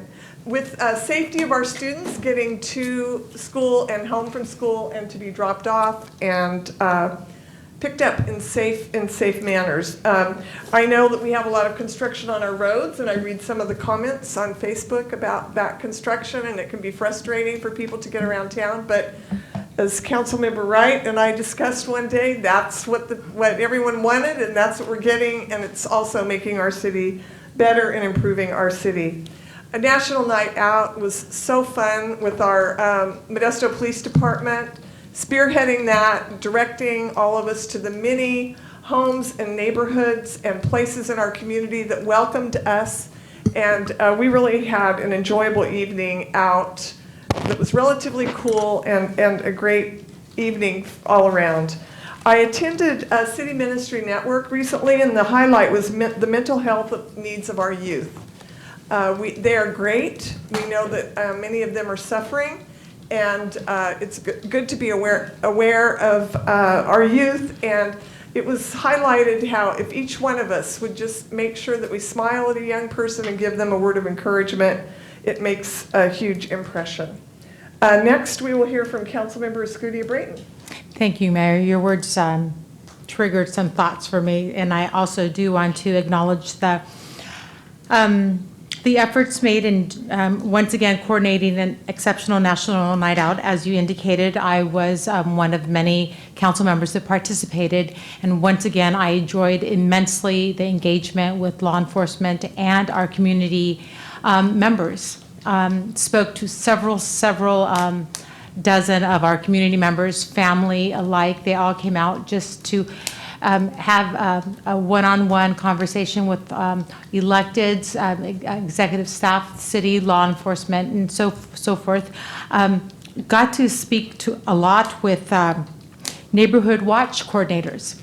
In my district specifically, one of the focuses I've had is to increase those wanting to get more engaged with neighborhood watch coordination, to have community members help each other and help the city and make sure that our neighborhoods are safe and a great place to raise a family is everyone's responsibility. And that is in part the responsibility and activity that the Neighborhood Watch program does. And I just want to call out two couples that are very engaged in this program, and that's Mr. and Mrs. Braggs. They have been Neighborhood Watch coordinators in District 1 for several years, and they continue to do a wonderful job. Also, Mr. and Mrs. Heinzinger. They also are neighborhood watch coordinators in my district, and again, I can't thank them enough. There are several other neighborhood watch coordinators that at some point in time I would love to acknowledge them personally. On another note, in a couple days, we will be convening as an appointments committee. I serve as chair, and a couple of the other council members, Councilmember Williams and Ricky, serve on that committee as well. We will be voting on appointing an individual to the Downtown Improvement District Board. We will also be voting on appointing an individual to the Blight Abatement and Advisory Board. We will also be convening to appoint an individual to the Modesto City County Airport Advisory Committee. This is a very positive way to engage with our civic government. If you want to be involved, if you want to be part of the solution, being part of one of the boards, commissions, or committees is an excellent way of doing so. I encourage everyone to go to our website for more information. Thank you. Councilmember Williams. Thank you, Mayor. You also sparked a thought in my mind as well, and thank you for doing so. We had a great time with the National Night Out. I was with Officer Meredith, who is over there, and we were out for about 3 hours. I believe there were about 87 National Night Out parties, and about a third of them was in District 5, and about 20 or so, 25 or so. And we were very fortunate to get to 13 of those. We were on the hustle. I do want to say publicly, if I did not get to your National Night Out party, please let me know, and we'll come out and give you a personal visit to see how you all are doing in your community and in your neighborhood in District 5. Also, I know that school is starting, so I want to wish all of those who are going back to school wishing school year that everyone will be safe. Make sure you keep your eyes on traffic so we don't have any calamities or catastrophes or issues. Other than that, Mayor, that should sum it all up at this time. All right, Councilmember Wright. Thank you, Mayor. Tomorrow night, the Stanislaus Housing Alliance meets here in this chamber at 5:30. And Derek, I think you need to be there. One of the things that we're having in September would be a housing seminar with all the cities and the county on affordable housing. And also, I am going to be pushing for a safe camping agenda for the Stanislaus Housing, the Shaw, to actually look at, to give some direction to nonprofits that may want to do safe camping, and maybe a template and some guidelines on what they can do to do safe camping in their area if a nonprofit wants to do a safe camping. So I encourage Derek, you and any of your fellow gentlemen that were here tonight and ladies that would like to be there. That's a good place for you to be to talk about the issues here in Modesto. And it's not only in Modesto, it's in all the other cities. And I know that all the cities are working hard to accommodate, and it's a big problem. And I do appreciate your concerns, but hopefully I'll see you tomorrow night. Thank you. All right, Councilmember Bavaro. Thank you, Mayor. Thank you, Mayor. A couple things that sparked my ideas to speak on tonight. First of all, I'd like to give dittos to Chris's comments on homelessness. Modesto Day Center is coming about, and I'm impressed on how fast a lot of these things are moving within the city. The Day Center and Dignity Moves is coming around, should be hopefully sometime around the first of the year. Did National Night Out with Lieutenant Stanford. The good news is that he allowed me to ride in the front of the car, or with him in the front and not the back of the police car, so it was great. All right, any other comments from council members? Councilmember Alvarez. Thank you, Mayor. I just want to echo the sentiments of all of my colleagues. National Night Out was my first time participating in an official capacity as a council member. I was with Captain Robert Reyna. I went and visited Maddox Youth Center's National Night Out event. A shout out to Bruce Lockard for hosting that every year for the last 2 decades, I believe. And then we ended up going to Paradise Road for a national night out that a church put on. And then we made our way over to Teresa Gamboa's event, which I think stole the show, as she does every year.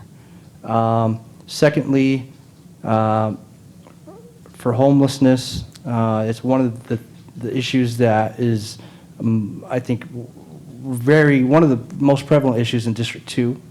I think one of the most prevalent issues almost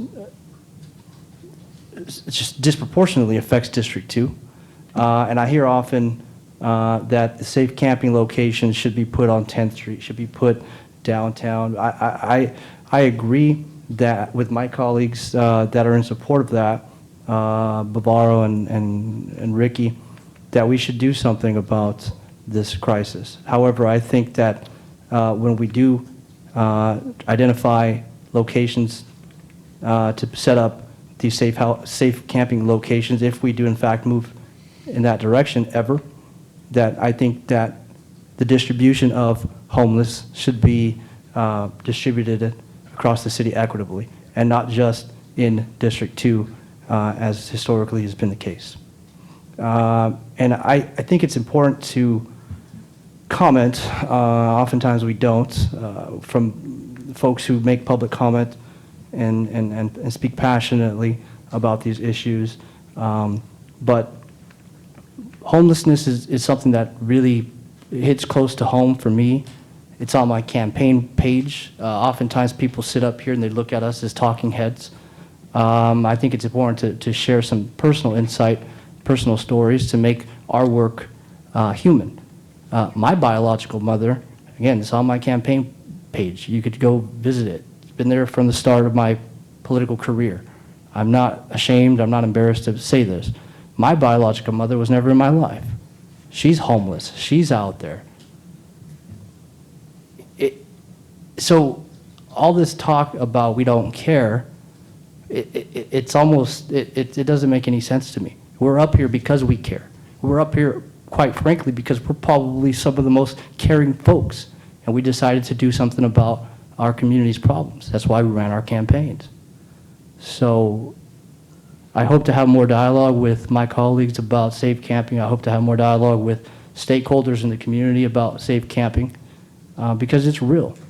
It's not just real to you all, it's real to our entire city, to our state, and to our country. So it's an issue that hits close to home, and I'm looking forward to having more substantive dialogue to see how we can help those folks who want help and try to be creative for the folks who may not want to be in a place where there's rules, as is the case with my biological mother. So I understand both sides of the coin there, and it's not a simple solution. There's no silver bullet. But I think that we have good hearts and good minds up here, and we're willing to have those conversations. Although they may be hard, I think my colleagues and I are willing to have those hard discussions. Thank you. Thank you. Does the city manager have any comments and reports? Yes, Mayor, if you don't mind. First, I'd like to welcome our new Deputy City Manager, Forrest Ebbs. He comes to us from the city of Antioch, and where he served in various roles, and we look forward to having him join our team and all the expertise that he brings. Welcome, and hope you had a good first meeting. We still have a little more ways to go. Don't hope that doesn't scare you away too much. And secondly, on a less happier note, I'm going to make the announcement of the retirement of our Fire Chief, Alan Ernst. Alan has served this community with tremendous dignity and humility and protecting the lives of the residents and businesses of Modesto. He's done so admirably. In all of his work, you can tell that he cared deeply about our community and wanting to do the best for Modesto. He's been instrumental on our executive team, and providing guidance and wisdom and mentorship to many, many individuals throughout this organization. I can sit here and list all of his accomplishments, but unfortunately we'd be here all night, and I'm ready for dinner. I'm just kidding. But anyway, Chief, I appreciate you, appreciate everything that you've done for our community, and wish you nothing but the best in the next steps of your career. We're always here for you. We hope you come back and visit us. But again, nothing but the best, and appreciate all that you've done for the city of Modesto. Thank you. Did you want to say anything? I'm going to put you on the spot.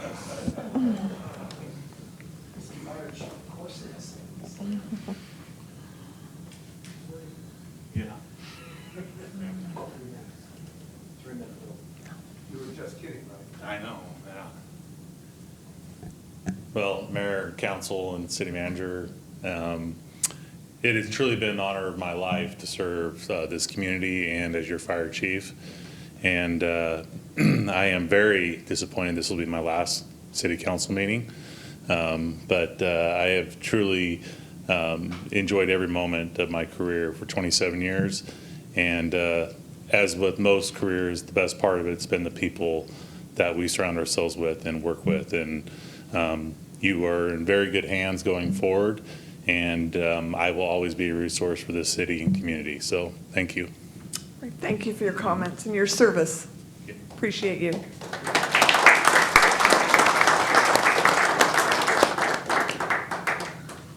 Next on the agenda is hearings. Item 17, a hearing to consider the proposal to rezone properties located at 3431 and 3419 Millbrook Avenue from specific plan holding zone to specific plan zone to allow 2 parcels totaling 4.98 acres to be subdivided into 9 residential lots, with each lot being not less than 0.50 acres. And we will have a staff report from Jessica.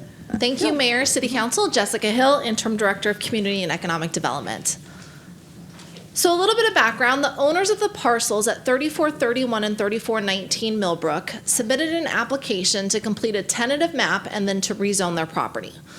So the project site is located within precise plan number 6, sub-area A, in the red circle on the map above, which is in the Village 1 specific plan and adopted by the city in 1990.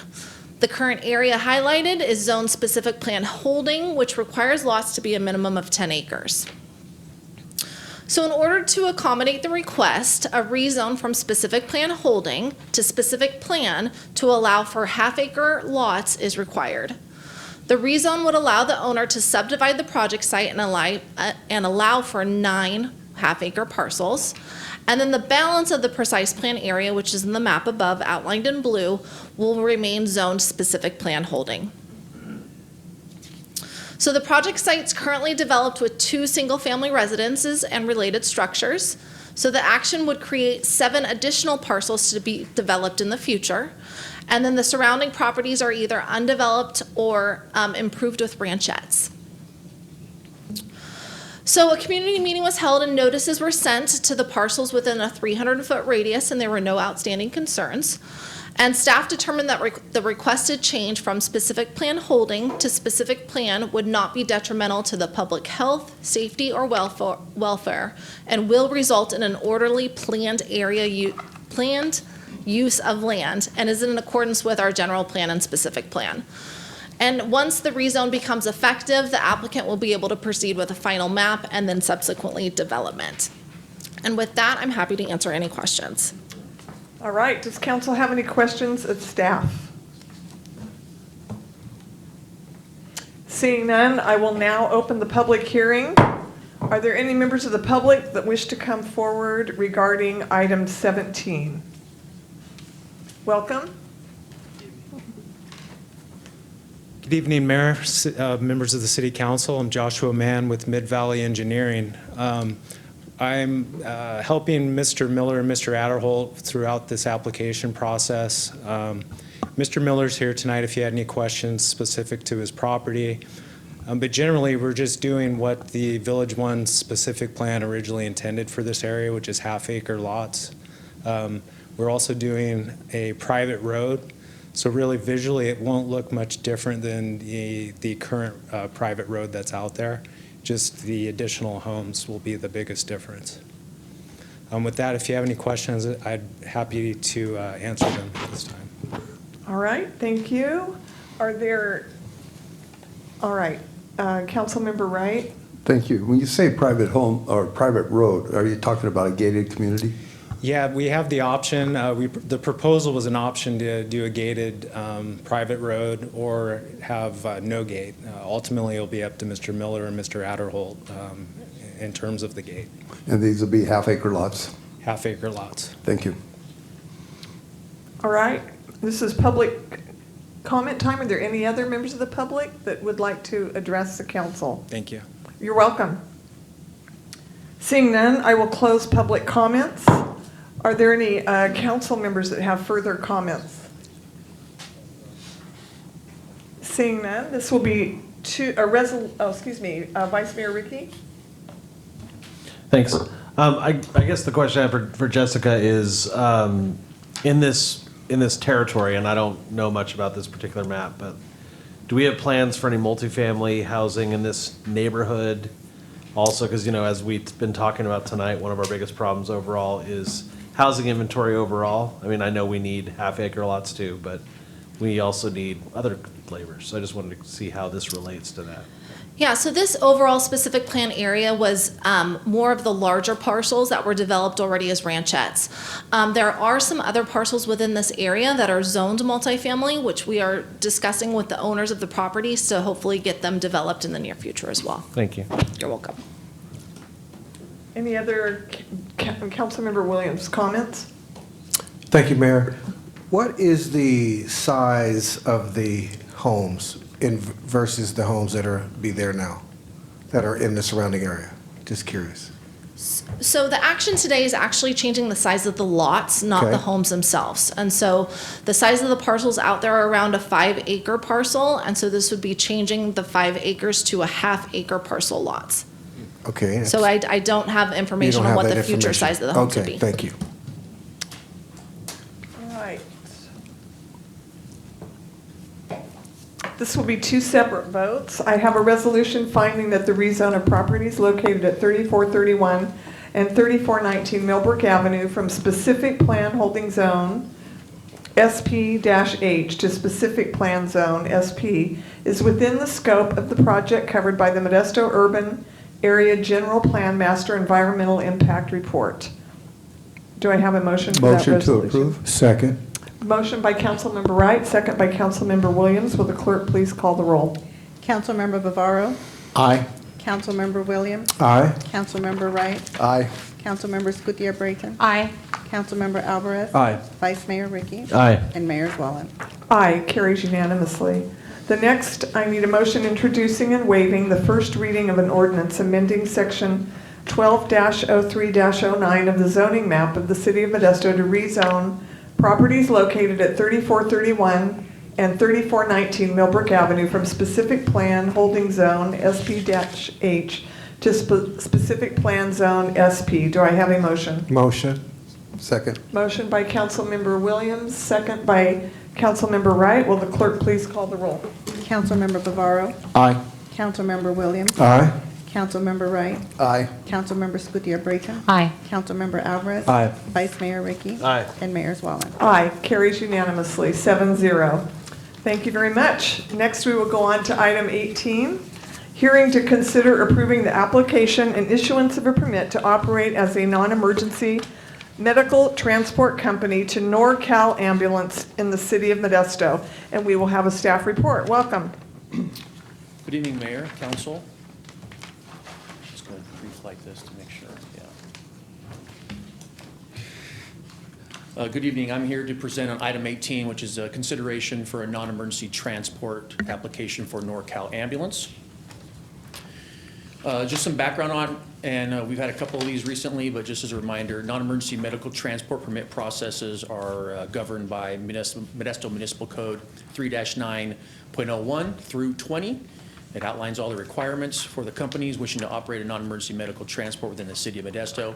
Interested parties must submit an application, the required documentation that accompanies that, and a filing fee of $1,000. After they've submitted the application, Modesto Police Department then conducts a thorough background investigation on the applicant. So NorCal Ambulance, they completed and submitted the application. They provided the required documentation, and they paid the $1,000 filing fee. We reviewed the application and approved it. We concluded the background, and no issues were found in that background investigation.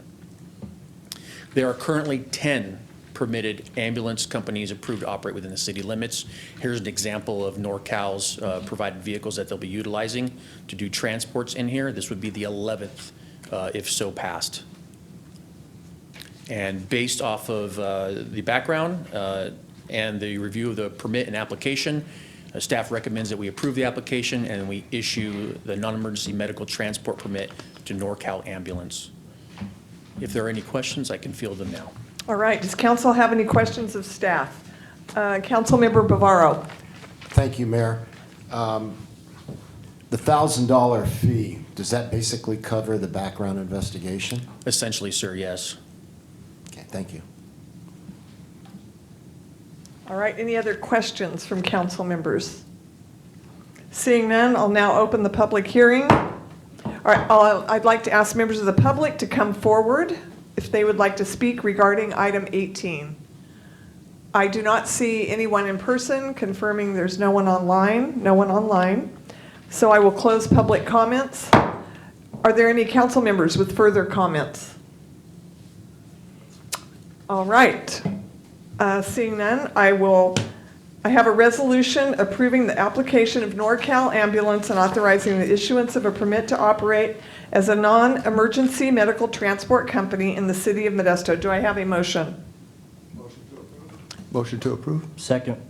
All right, a motion by Councilmember Wright, second by Councilmember Alvarez. Will the clerk please call the roll? Councilmember Bavaro. Aye.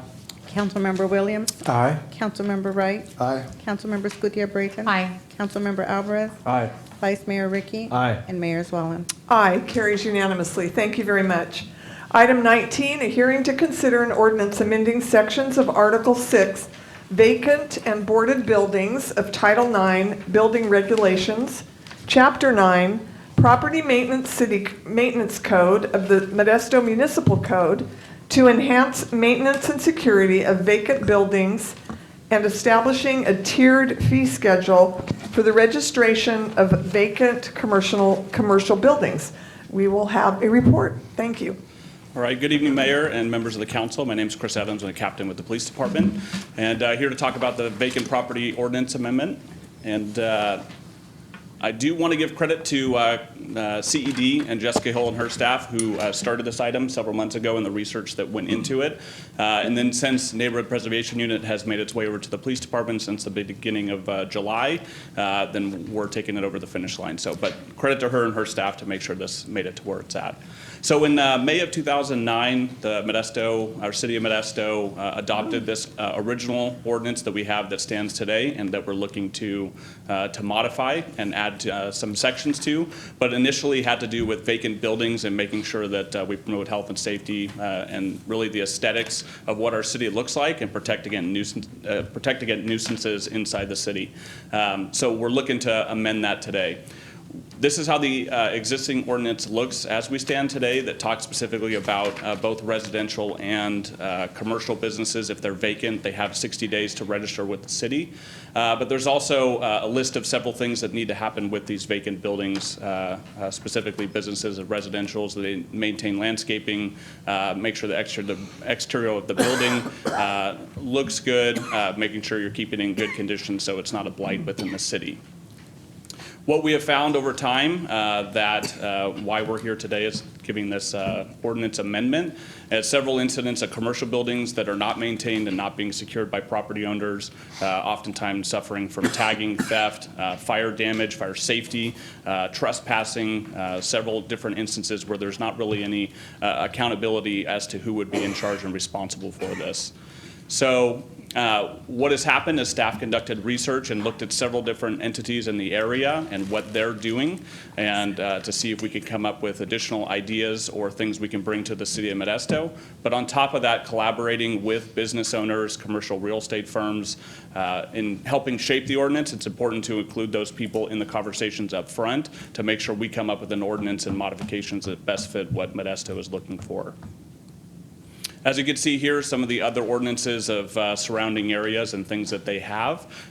Some agencies have fees associated with registration of property, some do not. A lot of them consistently have updated signage requirements, which is also the ask that we have tonight for updating our ordinance, but also just putting accountability back on business owners and not just the taxpayers that are going to hold these to make sure that inspections can occur to make sure these properties are safe. So the ask that we have for the amendment of the actual ordinance is conducting timely and sufficient inspections, and that's where the registration is going to come from. So these buildings are registered, there's fees paid into, and the cost of those the cost of the inspections are going to be covered by these fees. Also, really important to post emergency contact information. So if there's emergency services that are dispatched to these locations, we have someone 24 hours that we can get a hold of. If there's an issue, whether it's fire or police related or anybody else, and the contact information must be posted. Also, specific requirements for posting a no trespassing signs that obviously will deter any nefarious activity at these locations. And then security systems, both security for intrusion and for fire that would notify emergency services if there's some type of issue inside the building.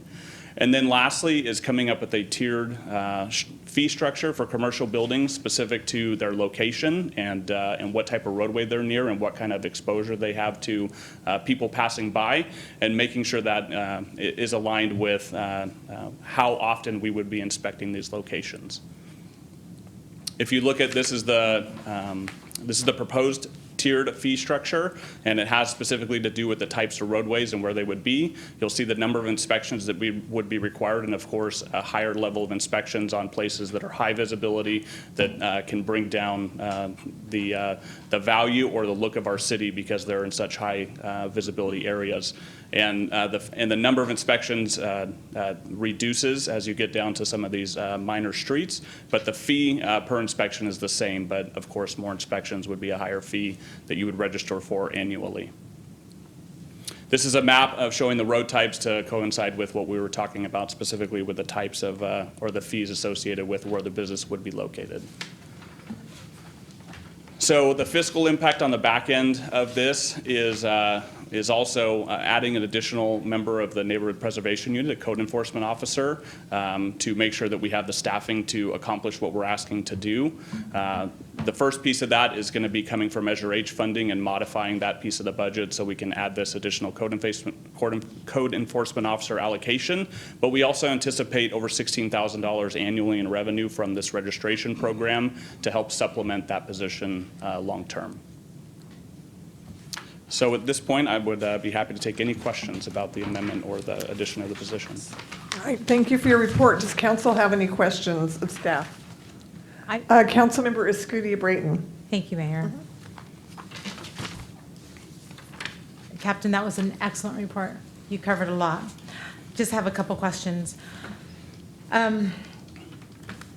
The recommendations would apply both to commercial and residential buildings? So the recommendations for the requirements would, however, the tier structure for the fees is specific to commercial buildings. Okay, so therefore there's no fees associated for the residential? There is. That program's been in place since 2009 where you do have to register residentials, but it's only 2 inspections per year at the $119. The tier structure is specific for commercial based off of location. How much is it per year for residential properties? It's a requirement of 2 inspections per year at $119 apiece, so without looking at my paper and doing the math, 2 of those. I noticed that Elk Grove has an annual fee as well of $10. Is our 119 perhaps consistent with other municipalities, or is it on the higher end or lower end? When you're talking about residential? Correct. This has been in place since 2009. To speak to what they had for residential specifically, I don't know the answer to that. I know when we were looking at this for the tiered fee structure, it was specific to commercial buildings and trying to align closer with that. Okay, can you help me better understand the inspections in terms of why annual? And do other municipalities do that as well in terms of inspections? Or do other municipalities perhaps have monthly or more frequent inspections? Right, so, and I guess I didn't clarify that. The goal is to have more than annual inspections, especially for some of the high visibility businesses. So in some of the areas, you're gonna see up to 26 inspections a year to make sure that we know what's happening at those businesses. Some locations do, when I talk about annually, that's when you pay the fee. So you register within 60 days that you're gonna have this vacant building, you have to pay an annual fee, and that is gonna allow for all the inspections. But I think from in the report, you'll see that at minimum, we're looking at 7 inspections per year on the smallest or the locations of businesses.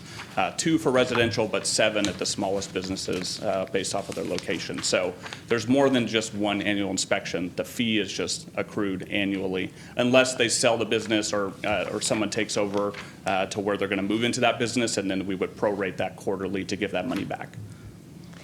And for those businesses that are franchise, who is notified? Is it the franchise owner or the property owner? It's the property owner of the business, property owner. And that's one important thing, is to make sure that we have updated contact information for the property owner, or who the responding person would be if there is an emergency situation at that building.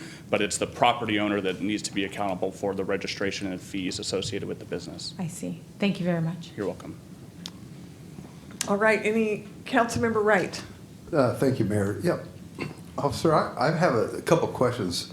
So the building down on Chesson, New York, whatever that street is there behind the Bank of Stockton, would that fall in this category as a vacant building? To speak specifically to how long that building has been vacant and what the status of it is, it's tough for me to say coming into new to this, but it's within 60 days. If it's going to be vacant for 60 days, it needs to be registered. So that would, it would account for that, So do you know yes. what the fee would be to the owner of the building on that particular property? I'd have to look at the map to be 100% sure. I don't want to talk out of turn and be incorrect, but it would just be based off the roadway type that's in our municipal code. One of my concerns is that property owners, when they do have a vacant building, especially small property owners like myself and not big corporations, but you know, we're looking for tenants. It's hard sometimes. I had a building unit that was vacant for 3 years. We're trying to find tenants, so we had a hard time finding tenants. But to put that fee, I'm really concerned about the fee schedule and how much burden this is going to put on property owners that are really trying to find tenants but are having a hard time getting qualified tenants to move in. So I do have a concern on the cost for small property owners. Yeah, and I think one thing that's important is while this is something we want to put in place to make sure that the city looks good, we always want to build those relationships to make sure we're having conversations about keeping the property up and what the long-term vacancy may look like. There is an opportunity built within the municipal code as if someone can't make the payments, that we can work on that to try to make sure that we can make business owners be successful, especially for small business owners like yourself or someone else that could come into that and be able to talk about that piece up front. So, and I think it'd be good if we had some kind of a credit program where if they're keeping the property up, making it look nice, making sure that, you know, everything is clean and well maintained and no graffiti,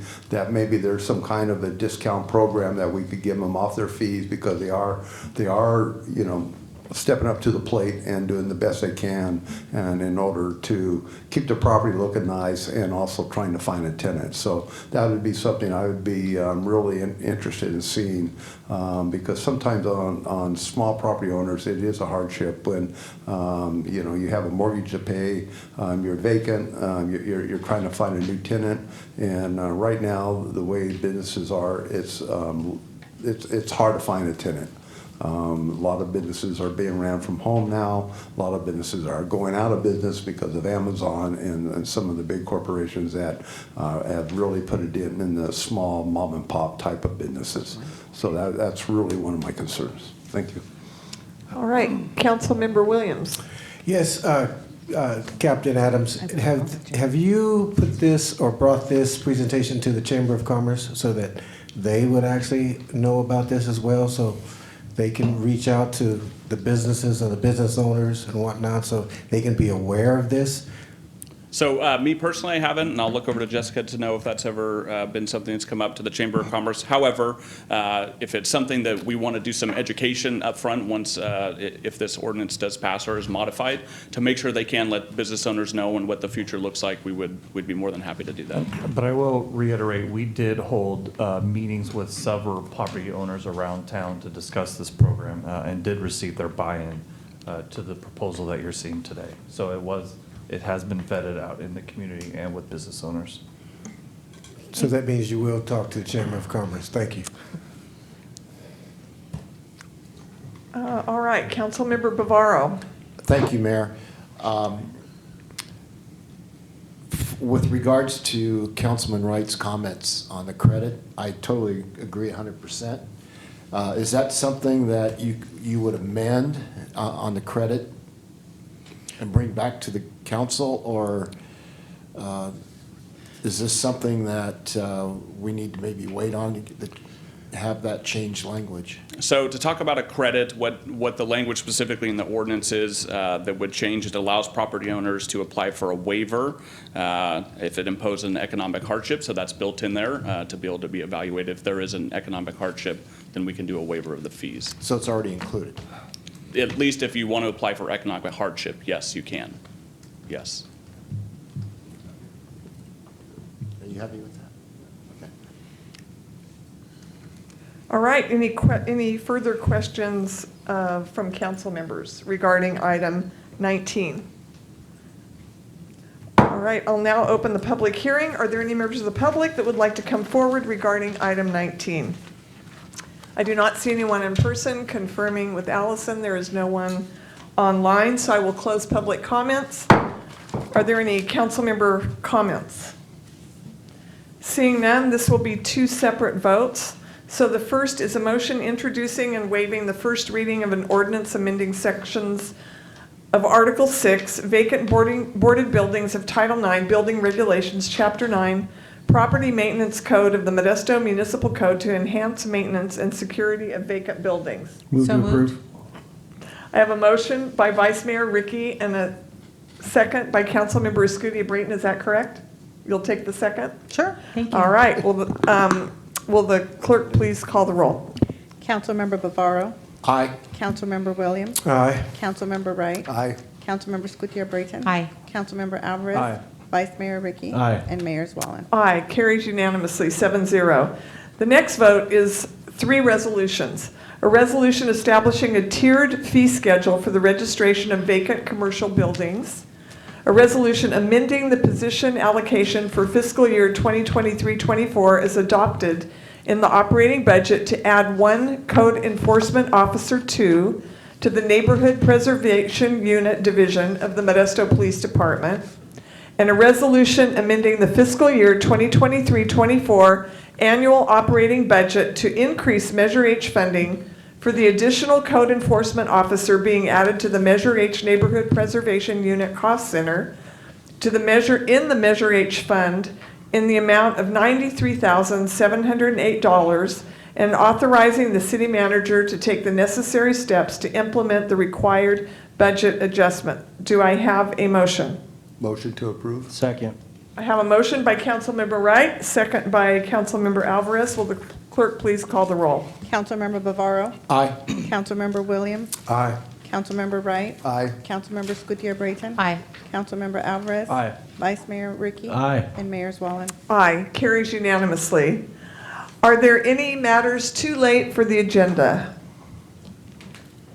Seeing none, I am calling this meeting of the City Council to be adjourned.